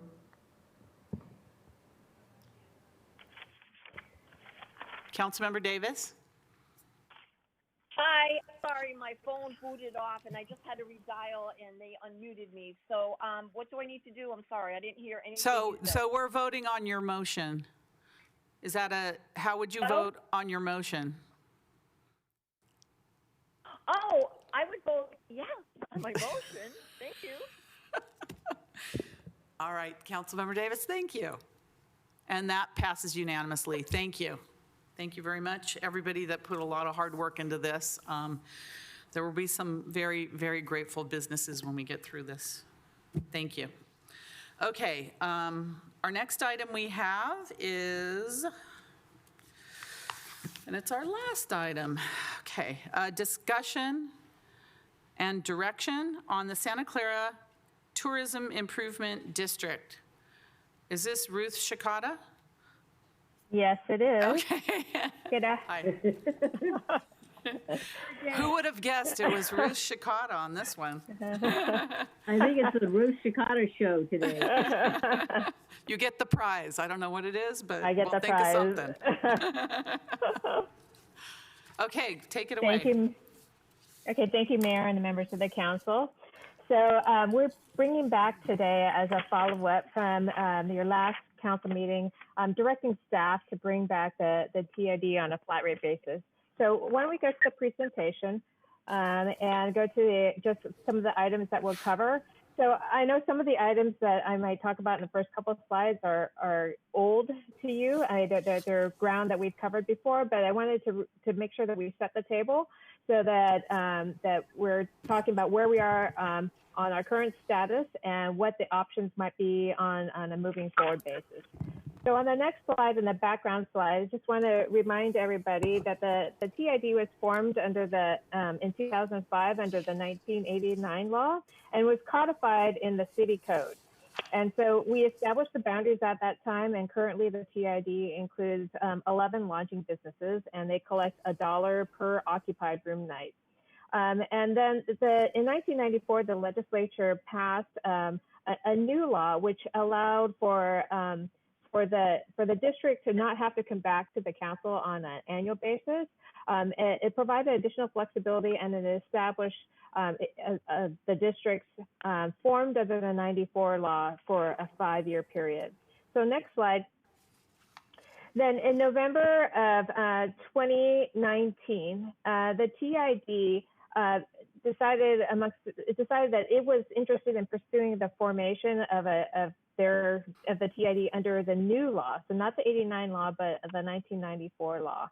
And then so they started a process to evaluate what that might mean.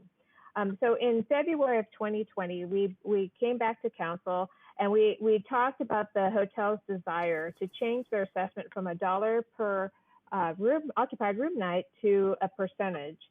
And then at the end of that discussion, the council suggested that it might be comfortable with possibly a 1.5% of gross short-term rental revenue as the assessment for the district. Part of the rationale for going to the percentage, there are a couple pieces. The TID was interested in one, of course, getting more revenue for the district itself to promote and market itself. In part was because the city had discontinued its funding of the former CBB, and so previously they had access to $1.5 million on an annual basis, and then now they don't really have any. They don't have any city funding. And then lastly, many of the hotels and their ownership felt as though a percentage of short-term room rentals was fairer to the smaller hotels versus the larger hotels. So the larger hotels have more rooms, they have more ability to gain revenue, and they have larger revenue. Whereas the smaller hotels on a flat rate basis, they paid the same assessment amount, and so that they felt as though it was a little disproportionate on how the assessment was levied. So we came back on March 24th, and amid the shelter-in-place order and the changes in our business climate, the council directed staff to come back with a flat rate assessment in order to consider options to proceed rather than a percentage-based assessment. So next slide.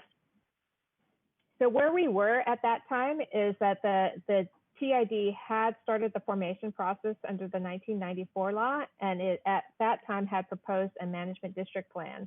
So it was completed in February of this year. Again, it had a 5-year term. There was an owners association identified, and they had signed petitions from 8 of the 11 hotels. So that's where we were at. So next slide. So council's flat rate options, staff went back and looked at potential ways we could go with that. One is to continue with the new district and under the 1994 to levy a flat rate assessment. However, to do that, we would need to basically restart the process, and I'll talk a little bit more about that in a minute. And the second option is to defer the formation of the new district under the 94 law and basically renew the district that we have under the 1989 law and what's currently in our municipal code. The next slide. So the first option, let's talk a little bit about the continuing with the formation of the new district under the 94 law. Next slide.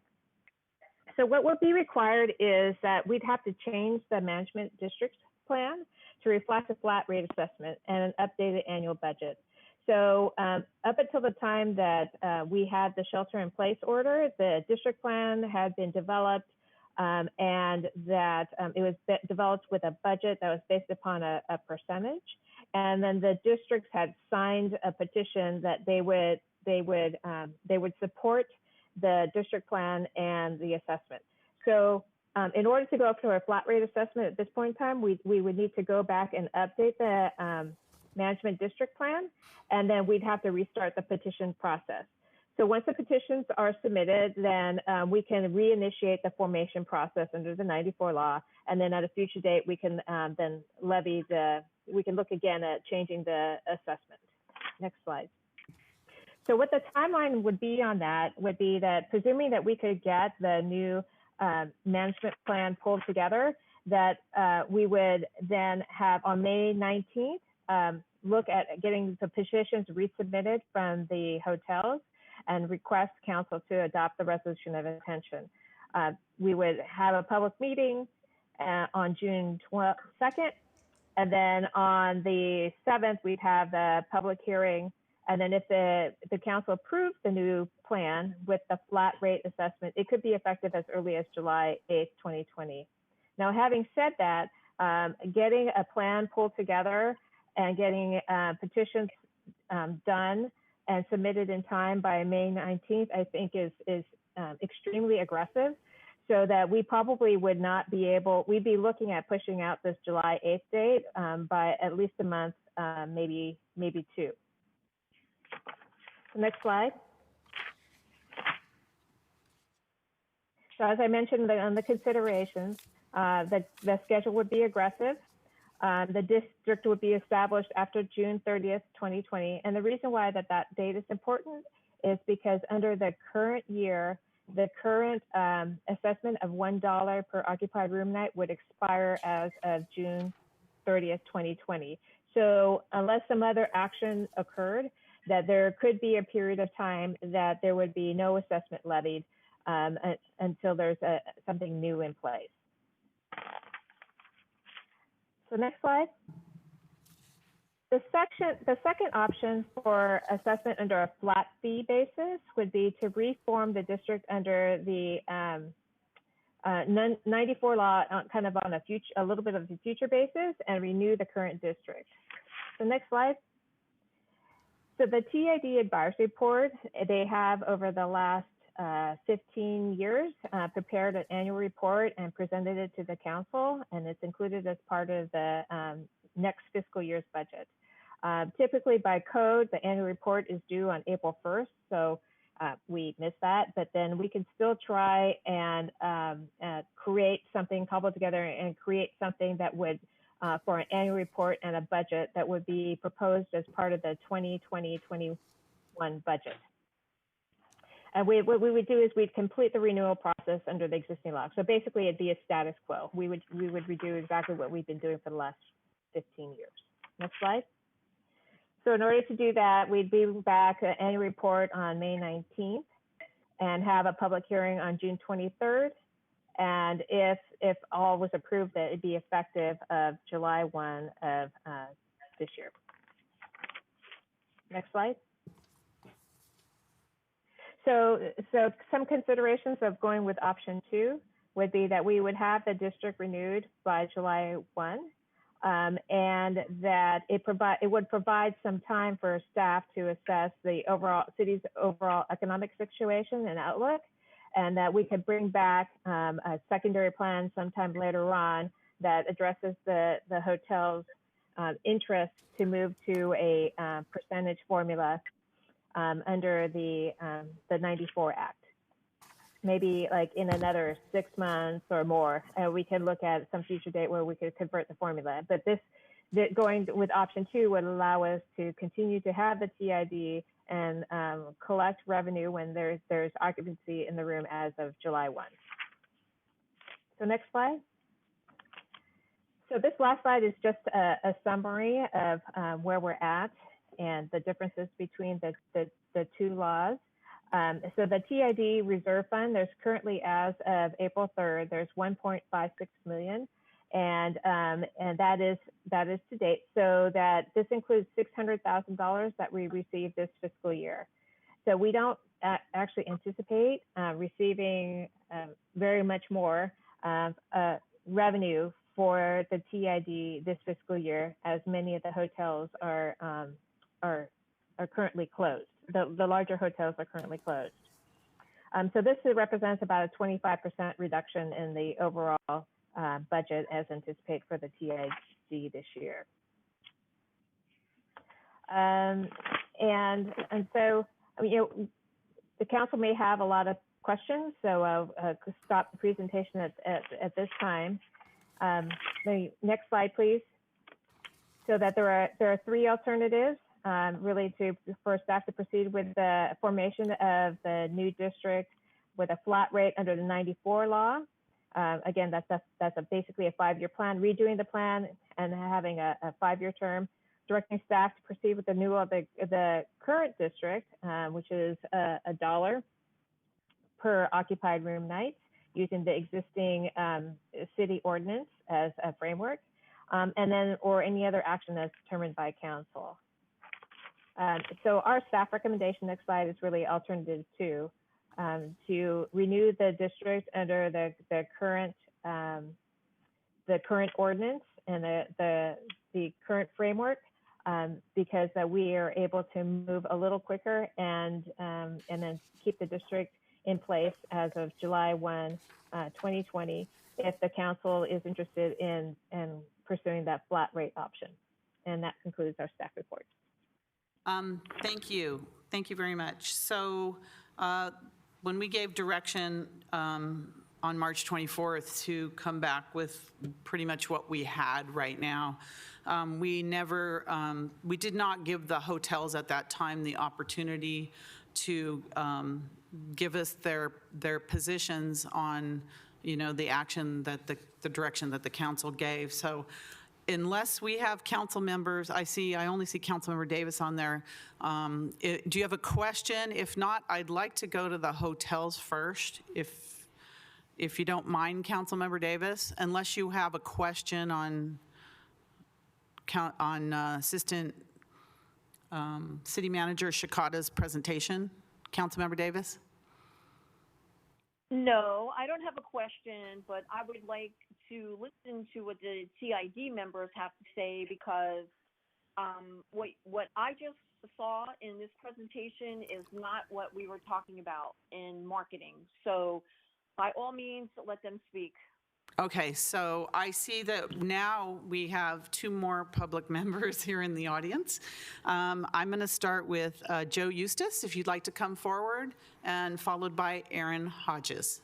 Thank you and welcome to the City Council chambers. Thank you for coming. Thank you very much, Mayor, and thank you, Mayor and Council, for the opportunity to speak with you today. Under these unusual circumstances, a lot of questions, I'm sure, a lot of information for everyone to digest.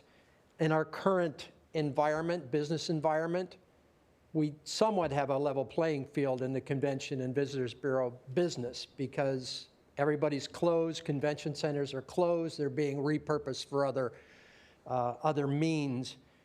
When we come out of this, if we are properly funded and we are supported, we will be able to market on an equal basis with all of these centers that have left us behind for the past few years.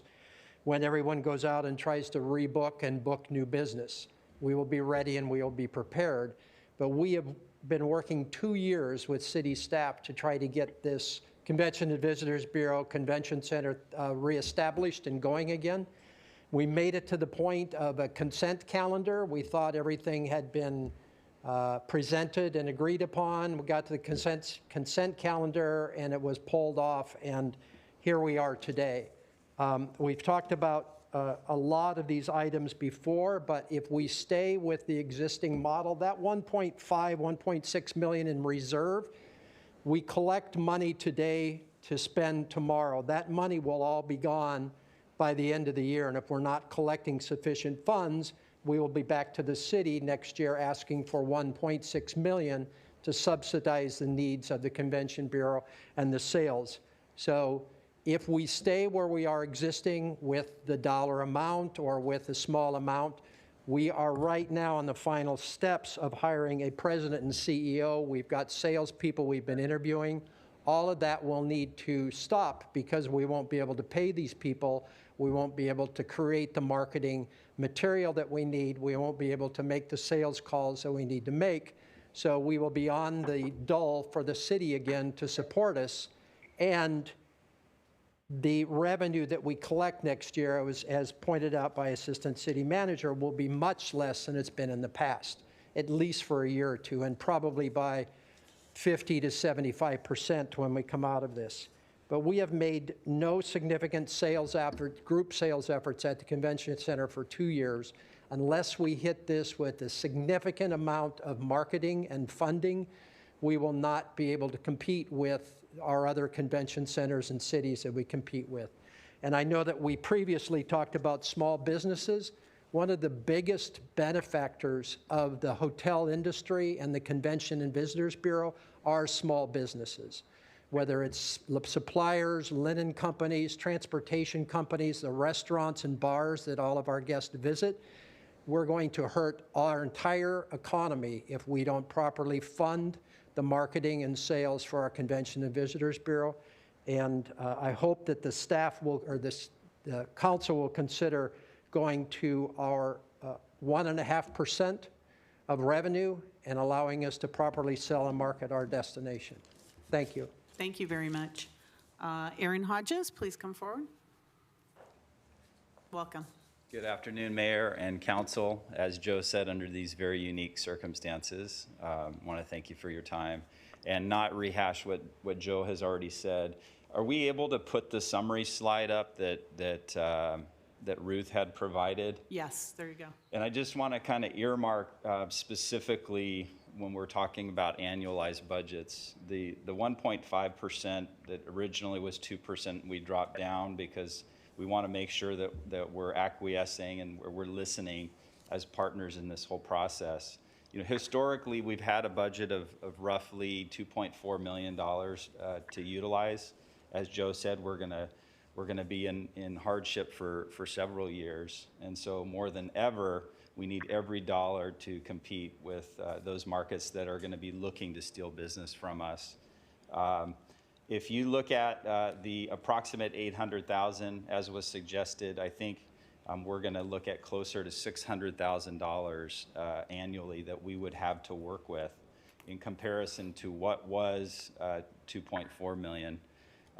We've suggested if we continue on this trend, somewhat of a 25% decline, our projections at 1.5% would be somewhere in the neighborhood of $1.8 million.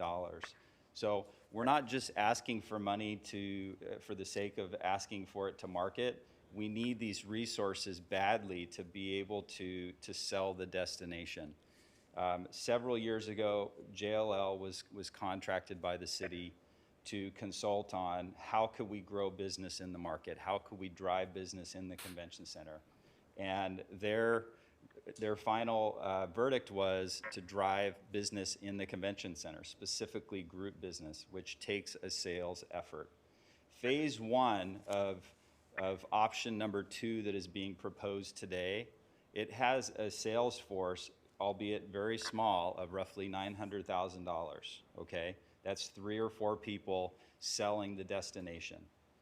We, as Joe mentioned, we have $1.5 million. But at $600,000, $800,000 in an ideal situation, we're never going to be able to sustain ourselves over time. And that's really what this is about. Not only how do we sustain ourselves, but how do we grow ourselves more effectively so we can stop being the small guy in the market and losing to San Jose and others. This is a self-assessment of 11 hotels. There's no financial impact to our local residents. It doesn't require a public vote. This is something that we're doing specifically so that we can help grow our business at a time where we need to do so more than ever. So we'll open it up. I'm sure there'll be questions. Thank you. Okay, I'm going to go back to Councilmember Davis, and then we have Councilmember Chahal. Thank you, Mayor. What I wanted to say was, we started this process a while ago, and Joe alluded to the fact that when we shut down the CBB because of what was happening, we knew that we needed to have a destination marketing organization.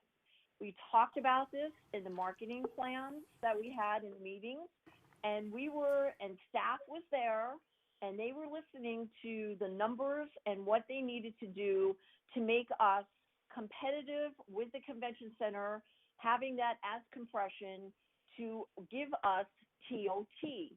That is part of our general fund money. Part of this ask here for the option that I want, and I'm hoping that there are other council members that are going to seriously think about this, is if we give them what we thought we were going to give them, that 1.5% of the gross revenue, it will help them establish the DMO. It will help them hit the ground running when we get out of the COVID. It will help us with our TOT increase because we are taking a hit on that. They are not making the money that they did. We are down to levels, and I hope we don't get this far down with them.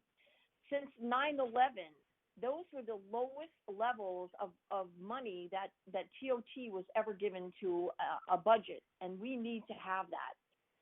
The other thing I wanted to bring up was, if you can ask them, they will tell you when they forecast out their room rentals, they can see where the money is going to come back and how it's going to come back, because they have this model that they use to predict some of these storms that they have to weather. The other point I wanted to make is that 1.56 that they have in reserves, that was created by a former CEO of the Marriott, Greg, and that's the rainy day money in case something like this ever happened. But it was more not like what we have right now with COVID-19. This is another aggressive thing where they have to rely on the tech companies going back and traveling and the airports up and running, because that's what we make our money on. Monday through Thursday, these people rely on the tech businesses and what happens in our community. We have over 14 corporate headquarters in the city of Santa Clara. I think that speaks volumes to them rebuilding what they're going to have. They're also dependent upon when Related comes up and out of the ground, hopefully within a 3-year build out. They have to be able to be competitive and work with them. And this, to me, is like a no-brainer to go with alternative number one to give them what they need to go forward with this. We talked about this. I understand Ruth saying that there's a tight short window or whatever, with staffing, but I think they can get it done. They've been working on it for a long time. So I want to make the motion to not approve staff recommendation and move towards alternative one, to direct the staff to proceed with the formation of a new tourism improvement district and levy of the flat rate assessment under the 1994 law. I think they've proven their case. I think that they know what they're doing, and I think that they are going to help us get out of this mess with the TOT. But if we don't support them, Aaron told you he's going to come back next year, and he's going to say, you got to help us out. But right now, even if we give them the 1.5 gross revenue, they do have minimal hotel rooms. So I don't see this as being a big problem. And I also believe that when we looking for a revenue stream on TOT, and I always have said this is other people's money, we might have to put that out on the November ballot, because it's something that isn't going to affect the residents of our city. It's going to help the residents of our city. So I hope someone seconds my motion, but that's what I have to say about this. Thank you. Okay, Councilmember Chahal. Thank you, Mayor. And I would second a lot of the stuff Councilmember Davis mentioned. Like, I know this item, as mentioned by Joe and Aaron, we pulled this item as it was going to be passed with 1.5% TID. And the idea here is they already have a lot of stuff in place. Like they planned everything according to the 1.5% TID, and they are in a hiring process of their CEO for the DMO. And I think if we go back to the fixed one, and it will not be a good idea to go back to the fixed amount and reduce their revenues. And they will be needing a lot of help when this situation, COVID-19 situation improves. So with that, I would say, let's give them what they needed as per when we pull this item out of the consent calendar. It's not any impact to our residents. And majority of these group of these hotels, they want that, and they already planned for everything on that one, basically. So I'm not sure whether Councilmember Davis' motion was to give them 1.5%, because the option one is going back to flat rate assessment, not the 1.5%. So I would like to amend that motion that we should give them back what we initially had in the consent calendar, give them back 1.5 with a cap of 2%, and let's get done with this thing and let them plan their future with the revenues they're looking at. As Aaron mentioned, their revenue will go really down if we give them the 1%. And the gap initially or earlier was filled up by the city. We don't want the city is already in a deficit going forward. So we don't want the city to fill in that gap, and let us give them 1.5% they're asking, and let them plan out their own marketing plan. So those are my comments. And I want to confirm with the Councilmember Davis whether she mentioned flat rate or she want to make a motion so that we can give them 1.5% as initially No, in the I want- consent calendar. Councilmember Sahal, the alternatives were on slide number 16, and the motion was to use the 1994 law, which gives them the 1.5% gross revenue. I second that. I will second that. That motion. Thank you. I don't think option one is for a flat rate, if I could be wrong, but maybe you all both ought to read it. And I'll go to anybody else that has questions on this. Any other council member? Questions or comments? Mayor? Yes, go ahead. I had my hand raised, so. Oh, I can't see. I don't see your hand raised. Okay, Vice Mayor Hardy, go ahead. Yes, I too am confused as to why we're back at this again when I thought we had agreed to the 1.5%.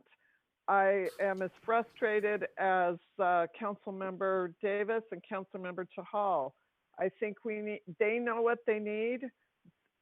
They've come to us, they've made their case, and that's what I want to see happen today.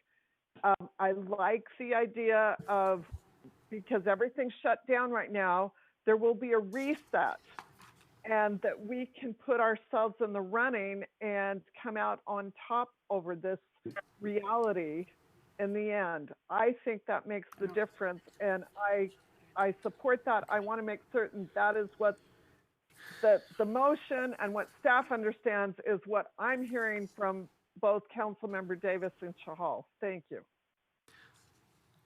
I just want to say that on, I think it was March 24th, the council, and I could be wrong, I thought it was unanimous, we gave direction to our staff to come back with a flat rate alternative. I think you all voted for it, so I don't know where the confusion lies. We pulled it from the consent calendar. It didn't pass on the 1.5 percent because it had an automatic increase to 2%. That's why it was pulled.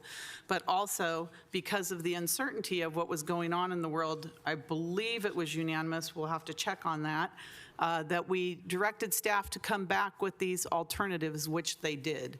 So, so that's what's on the table at this point. Councilmember O'Neill? Yes, thank you, Mayor.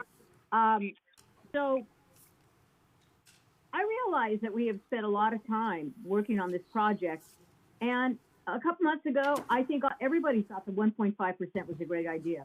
But if we think about what have we been talking about during this entire meeting, it's been largely about the dramatic implications on everybody in this city from an event that was not foreseen, the COVID situation. And so what we're doing here is being nimble and flexible and saying, hey, maybe that's no longer the right thing to do. I support the hotel business. I think that's great. But one of the things that's going on, we just talked about a program for small businesses. We still don't know all the implications of the CARES or whatever it's called act, the stimulus bill, the $2 trillion. But my understanding is there's going to be hundreds of millions of dollars or billions of dollars in that fund for the hotel business. So that's one thing I think we have to remember. Also, we don't know exactly what is going to be happening. Councilmember Davis mentioned 9/11. Travel came back because that was an event in time. You rather contain it was a tragic, horrible event in the history of this country. But within a few months, people started traveling again. We don't know what's going to be happening here. This is a somewhat unforeseen territory. And that's why I thought, in terms of we've mentioned the TOT tax, yes, we don't, most of the residents of this city don't pay that tax. But one of the things you're talking about restarting your hotel business. If we have an assessment right now, that an increased assessment for the tourism district, and we want to have increased TOT money, which we are going to need for our general fund, some of these things where we've had the luxury of putting money into other areas, we may not be having that luxury for a few years, including next year when they say we're going to come back and we're going to have to subsidize them. That may not be happening. If we're having to face cutting all kinds of city services, we may have a very hard time subsidizing a tourism district for a couple of years. And I'm not saying that because I totally respect what the tourism business does. And also talking about the high-tech companies, what may come back first may be small group meetings that those high-tech companies will be hosting either at their facilities or at a hotel and not at our convention center, which these funds are supposed to be really promoting the convention center. So I'm all, if the members of the TID could change the paperwork, I'm all in favor of going to 1994, but I would rather stay with the funds with the flat rate that we've got until we have a better picture. Like I said, I don't want us to do something now that may damage our ability to pass a TOT in November. So there's nothing that says that we can't change this. It's not like we're stuck here for 10 years. We have the ability to go through the process to change. I just think we're in very unknown waters here, and I'm hesitant to make a dramatic shift before we know a little bit more about what's going on. And there is $1.5 million there. I don't know, and I think right now, and I'm certainly a believer, and I've told stories about being in a business environment where when the economy is in the tank is when you need to be ready and getting ready to go ahead. But we also may need to look at how long will it take for convention center business to come back. And I feel horrible about this because we've put a lot of time and effort. We've hired a new facility manager, inspector. We've hired a new food and beverage company in Levy. We had a lot of really great ideas, but life unfortunately happens as everybody is attesting to every day. So I want to stick with the current assessment, but I would leave it to I'd like to hear from the members of the hotel group. Can they work? The staff is really constrained right now. If they want to go ahead and move to the 1994 law, but stick with the current fee structure, I'm supportive of that. I just don't want to do something that might damage our ability to pass a TOT this fall. Thank you, Mayor. Thank you, Councilmember O'Neill. Other council members? Oh, I unmuted myself, Mayor. Yes, go ahead. Okay, thank you. Thank you for the presentation, Ruth. And I know this is a very difficult topic to talk about because we do have great relationships with our hotel community, and but as Councilmember O'Neill just talked about, we are in unprecedented times.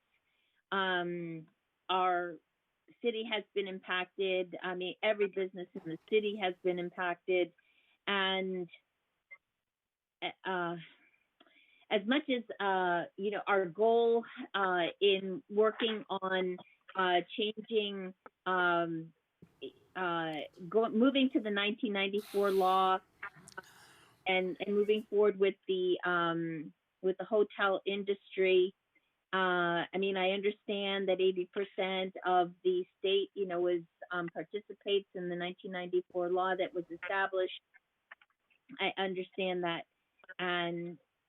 but at the same time, I mean, I would be in agreement with moving forward to the 1994 law, but to maintain the flat rate because, as was in the presentation under considerations, it would, I believe we need to take some time for staff to assess the city's overall economic situation and outlook. And more importantly, this would, by taking time to assess, it would give the ability to, it would be temporary until later determined the formation process of a new district. And because right now, I just don't feel like we're not in a position, I don't even know that we're in a position to put a TOT on the November ballot. I believe there's just a lot of unknowns right now. Our convention center is being utilized as a federal medical station. We don't know what impact that's going to have on the convention center. We have stadium events. We don't know when the stadium is going to open up again. We don't know when the football season will start. There's so many different things that are there are just so many unknowns that I don't feel like the city is in a position to move forward. And frankly, I'm happy with option 2 for now because it's temporary. It's unfortunate. It really, really is. But I feel like by putting things on pause for now, again temporarily, and going with option 2 would be a better recommendation right now in terms of moving forward. But still, we're assessing the situation, as we get a better idea of the economic forecast for Silicon Valley and Santa Clara. So that's all I have. Thank you. Thank you, Councilmember Watanabe. Erin, did you have a question? Because I've already. Council O'Neill had a question that she. Could you come to the microphone, please? Thank you. If you could, she had a question. If you would answer her question. So Council O'Neill, you were talking about just the outlook of business for the future and with the convention center, and you said you wanted to hear from the hotels on that. Is that correct? No, that was me. Oh, I'm sorry. Is that Council Hardy or? Davis. Oh, Davis. I'm sorry. You all sound the same over the phone. So the outlook obviously is very bleak over the next 90 days. The good news is that there is business that remains on the books in Q4 and then heading into next year. There is surprisingly still interest in booking future business, although the group segment in particular is down. I think while, like Council Watanabe was suggesting, everyone's kind of evaluating their situation. And I did want to correct myself. I had mentioned option 1, and really what I was referencing in option 1 was at the original 1.5% is what we're advocating for over the $1. It's my personal opinion that we're putting more liability and risk on the city by sticking with the $1 currently. We're actually creating more damage in terms of financial risk by sticking with the $1 versus going to the percentage. So I wanted to make that clear. Thank you very much. Thank you. Okay, so I just want to make my comments, and I'll go back to Councilmember Davis because I'm not sure she would achieve what she talked about with her motion.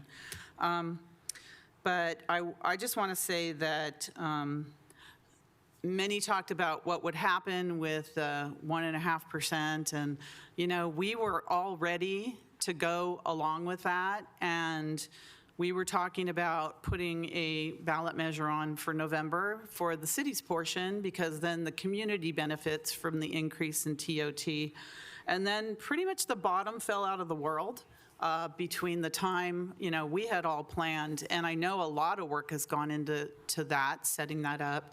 A lot of work has gone into a lot of things in the city.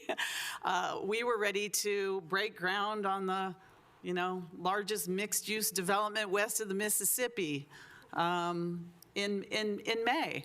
But things changed. Everything changed. We are now doing things that we never imagined that we would be doing.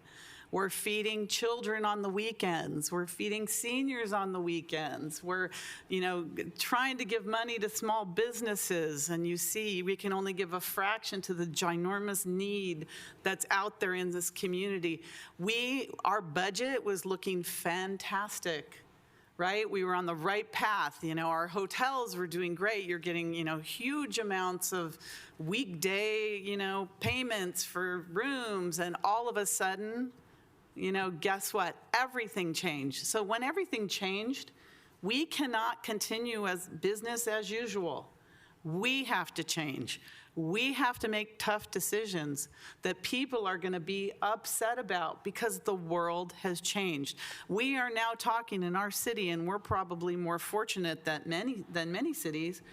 We have to cut our budget, like 10%. Like, where are we going to do that?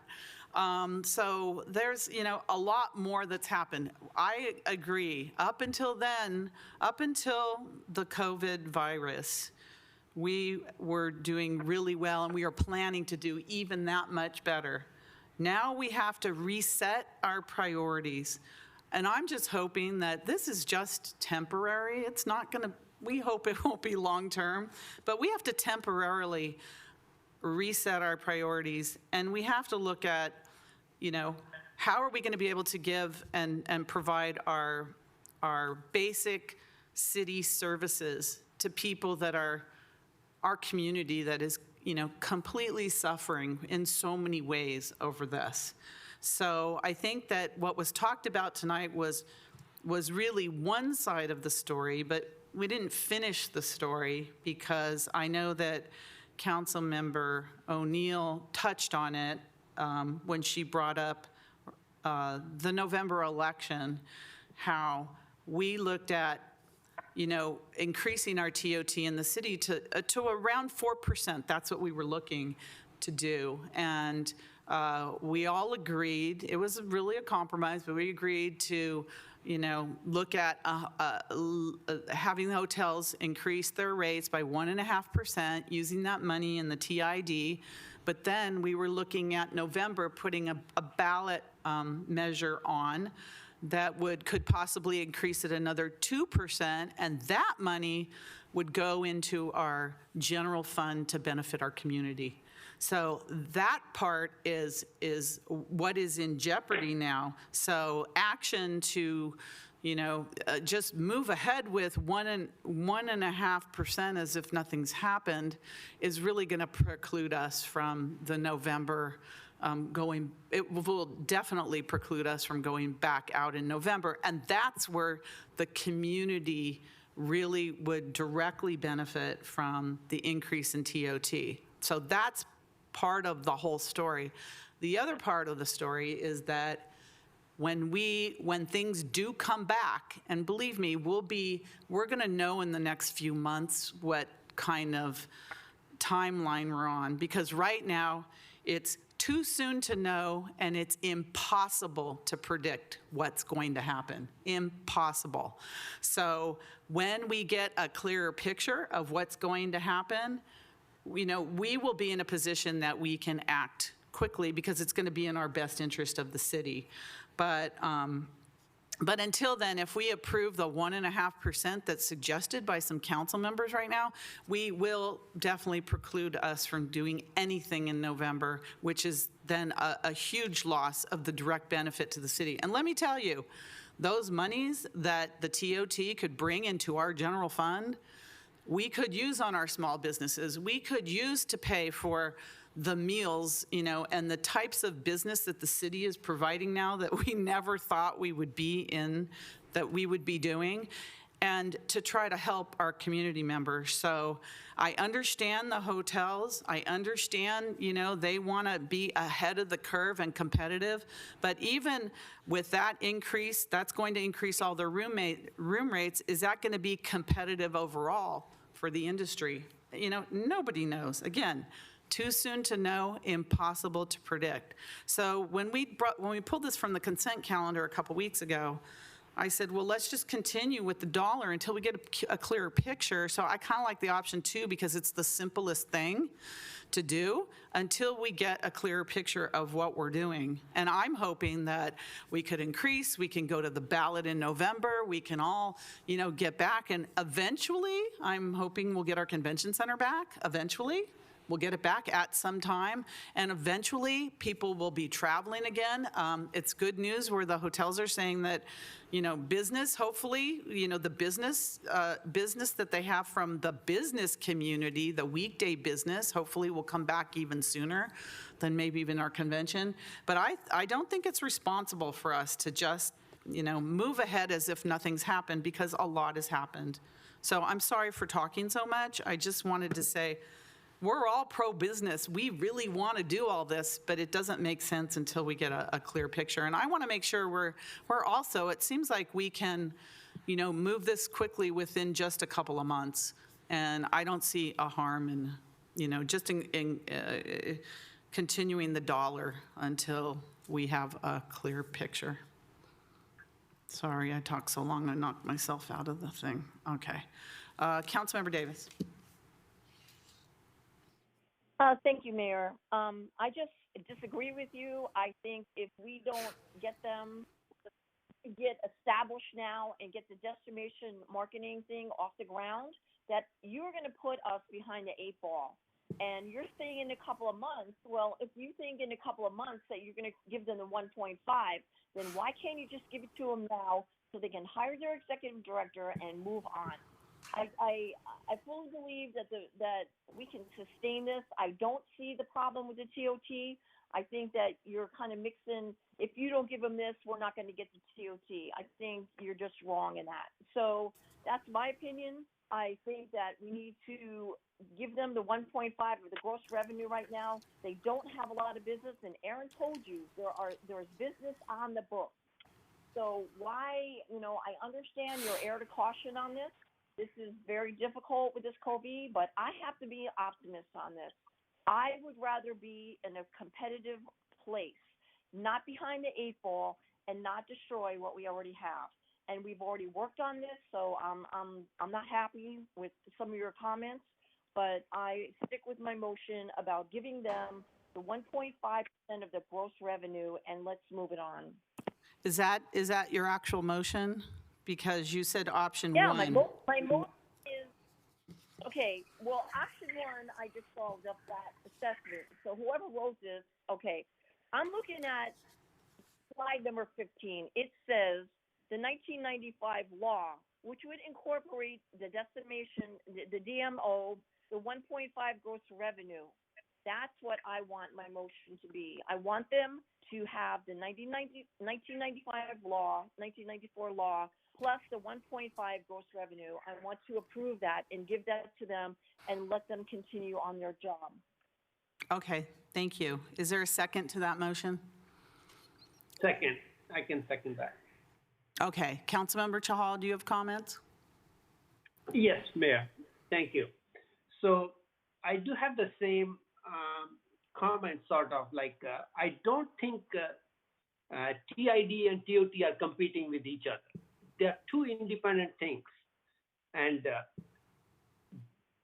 neither of them are a burden on our residents, first of all. So they are not competing with each other, and we can still, even doing 1.5% for TID, we can still do a 2% TOT. I don't think there should be any issues. And we, the council members, are not so expert in hotel industry. When these TIT executives are saying, okay, this is what works best for them, so we have to listen to them, sort of. And they have been in the business for a long time, and they know how their operations are working, and they know how the marketing will work. So I think we should give a due credence to their professional knowledge, and we should be giving them, not going back. Like if we say now we give them $1 and then we come back in 4 months, and two things. We're not giving them the clear direction, and we are again putting this back to the staff. Okay, now we come up back, let's bring it back with 1.5. So let's give them a clear direction, what we already had in mind with 1.5, and give them what the DMO set up and all the planning they have done, so that they don't. I know COVID-19, this thing is uncertain for each one of us, and it was uncertainties for all of the industry as such. But within these uncertainties, when these TID people are asking that we want to stick back to the 1.5%, so I would say let's give them, and that's the reason I'm trying to second Councilmember Davis' motion on that. Thank you. Vice Mayor Hardy? I would like to, thank you, Mayor. I would like to say I agree with both Councilmember Davis and Councilmember Chahal. I do believe that these, they know their businesses best. They are actually taxing themselves. And I think by dragging our feet and hobbling them back to a 1989 law of a $1 fee from hotel is putting us, if we want to move forward, why are we hobbling ourselves and dragging our feet and not allowing us to go forward with our plans and giving them the tools they're telling us they need? I think we need to listen to them better. I will definitely be supporting the motion. Thank you. Thank you. Councilmember O'Neill? Thanks, Mayor. So I just want to make a couple of quick comments. First of all, the revenues that we were projecting on the 1.5% were probably going to be a lot different, because there's going to be, I would think, a period of time that the kind of hotel rates that recently in the last couple of years that most hotels in the region have been getting, I think while that demand is going to, you're trying to rebuild a market, those rates are, you talk about surge pricing. Well, this is the air is going out of the surge balloon here a little bit. So that's the one thing is, and I don't see like I said, we could go to the 1994 law, and I don't, yes, there's some change, if the members, the hotel members are willing to take on getting that paperwork and, managing the ballot process with minimal help from staff. But there's no reason they can't be continuing to market. And there is 1.5 million, and maybe they don't, maybe they, I don't know who they're hiring, and I get it if somebody's perhaps thinking about leaving a job. There's going to be a lot of people right now who are, no matter what you do, are going to be reconsidering whether they're going to change jobs right now. But there is money there. There will be some money coming in, and as I said, the projections could be way off due to what I think hotel rates are going to will probably drop a lot for the next year or so. So I just think we have a real big difference of opinion here. So thank you. All right, let's move. We have a motion for the 1.5% and option one instead of, well, it's not the flat rate. So it's moving ahead with what the original direction was. Is that correct, Councilmember Davis? Kind of? That's your motion, which was the original direction from the consent calendar. 1.5. Yes. So, Okay. All right. So obviously I won't be supporting the motion, but all right.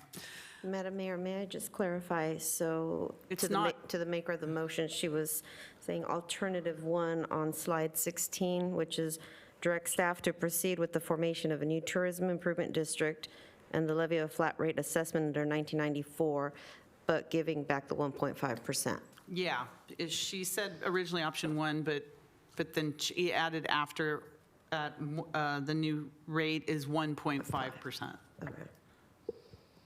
Okay, so right, there's a motion and a second on that.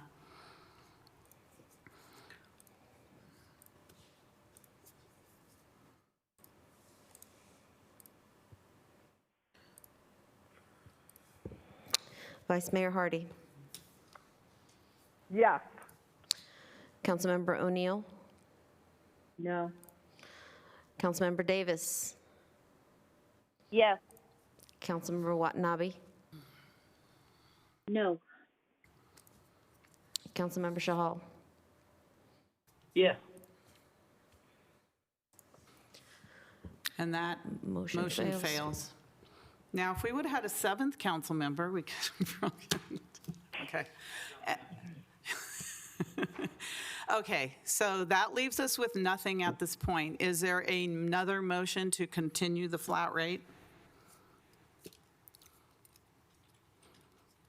If we take no Mayor, action, then this expires the end of June. This is Councilmember O'Neill. I make a motion that we vote to continue with the current model of reusing the 1989 law, and as soon as is practicable, revisit this when we have a clearer idea of where the economy is going to be. Second.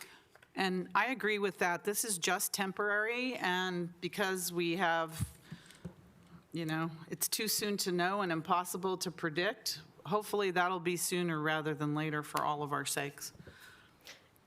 Okay, we have a motion and a second. Councilmember O'Neill, I just want to clarify, this is to continue with the current 1989 law and revisit at a later time? Yes. Thank you.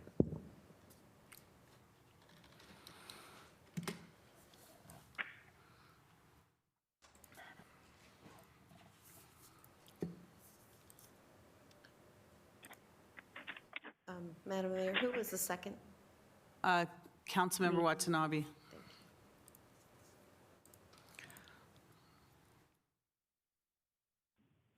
Here we go. Vice Mayor Hardy. Yes. Councilmember O'Neill. Yes. Councilmember Davis. No. Councilmember Watanabe. Yes. Councilmember Shahal. No. And that passes 4-2. Thank you. We're going to continue on, and hopefully within the next couple months, we'll be talking about this and getting it going again. All right, thank you. Next, we have members, reports of members and special committees. Do we have any? None. Everyone's quiet. Okay, next, city manager, executive director report. Nothing to report out, Mayor. Okay, thank you. That leads us to our adjournment, and our next meeting is Tuesday evening, April 28th. Do I have a motion to adjourn? Motion to adjourn. Second. Second. Okay, motion second. Did you get that, city clerk? Who was the second? Raj. Councilmember Chahal. I think it was Councilmember Watanabe. Yes. All right. There we go. Vice Mayor Hardy, Yes. Councilmember O'Neill, Yes. Councilmember Davis, Yes. Councilmember Watanabe, Yes. Councilmember Shahal. Yes. Thank you. And that passes unanimously. The meeting's adjourned.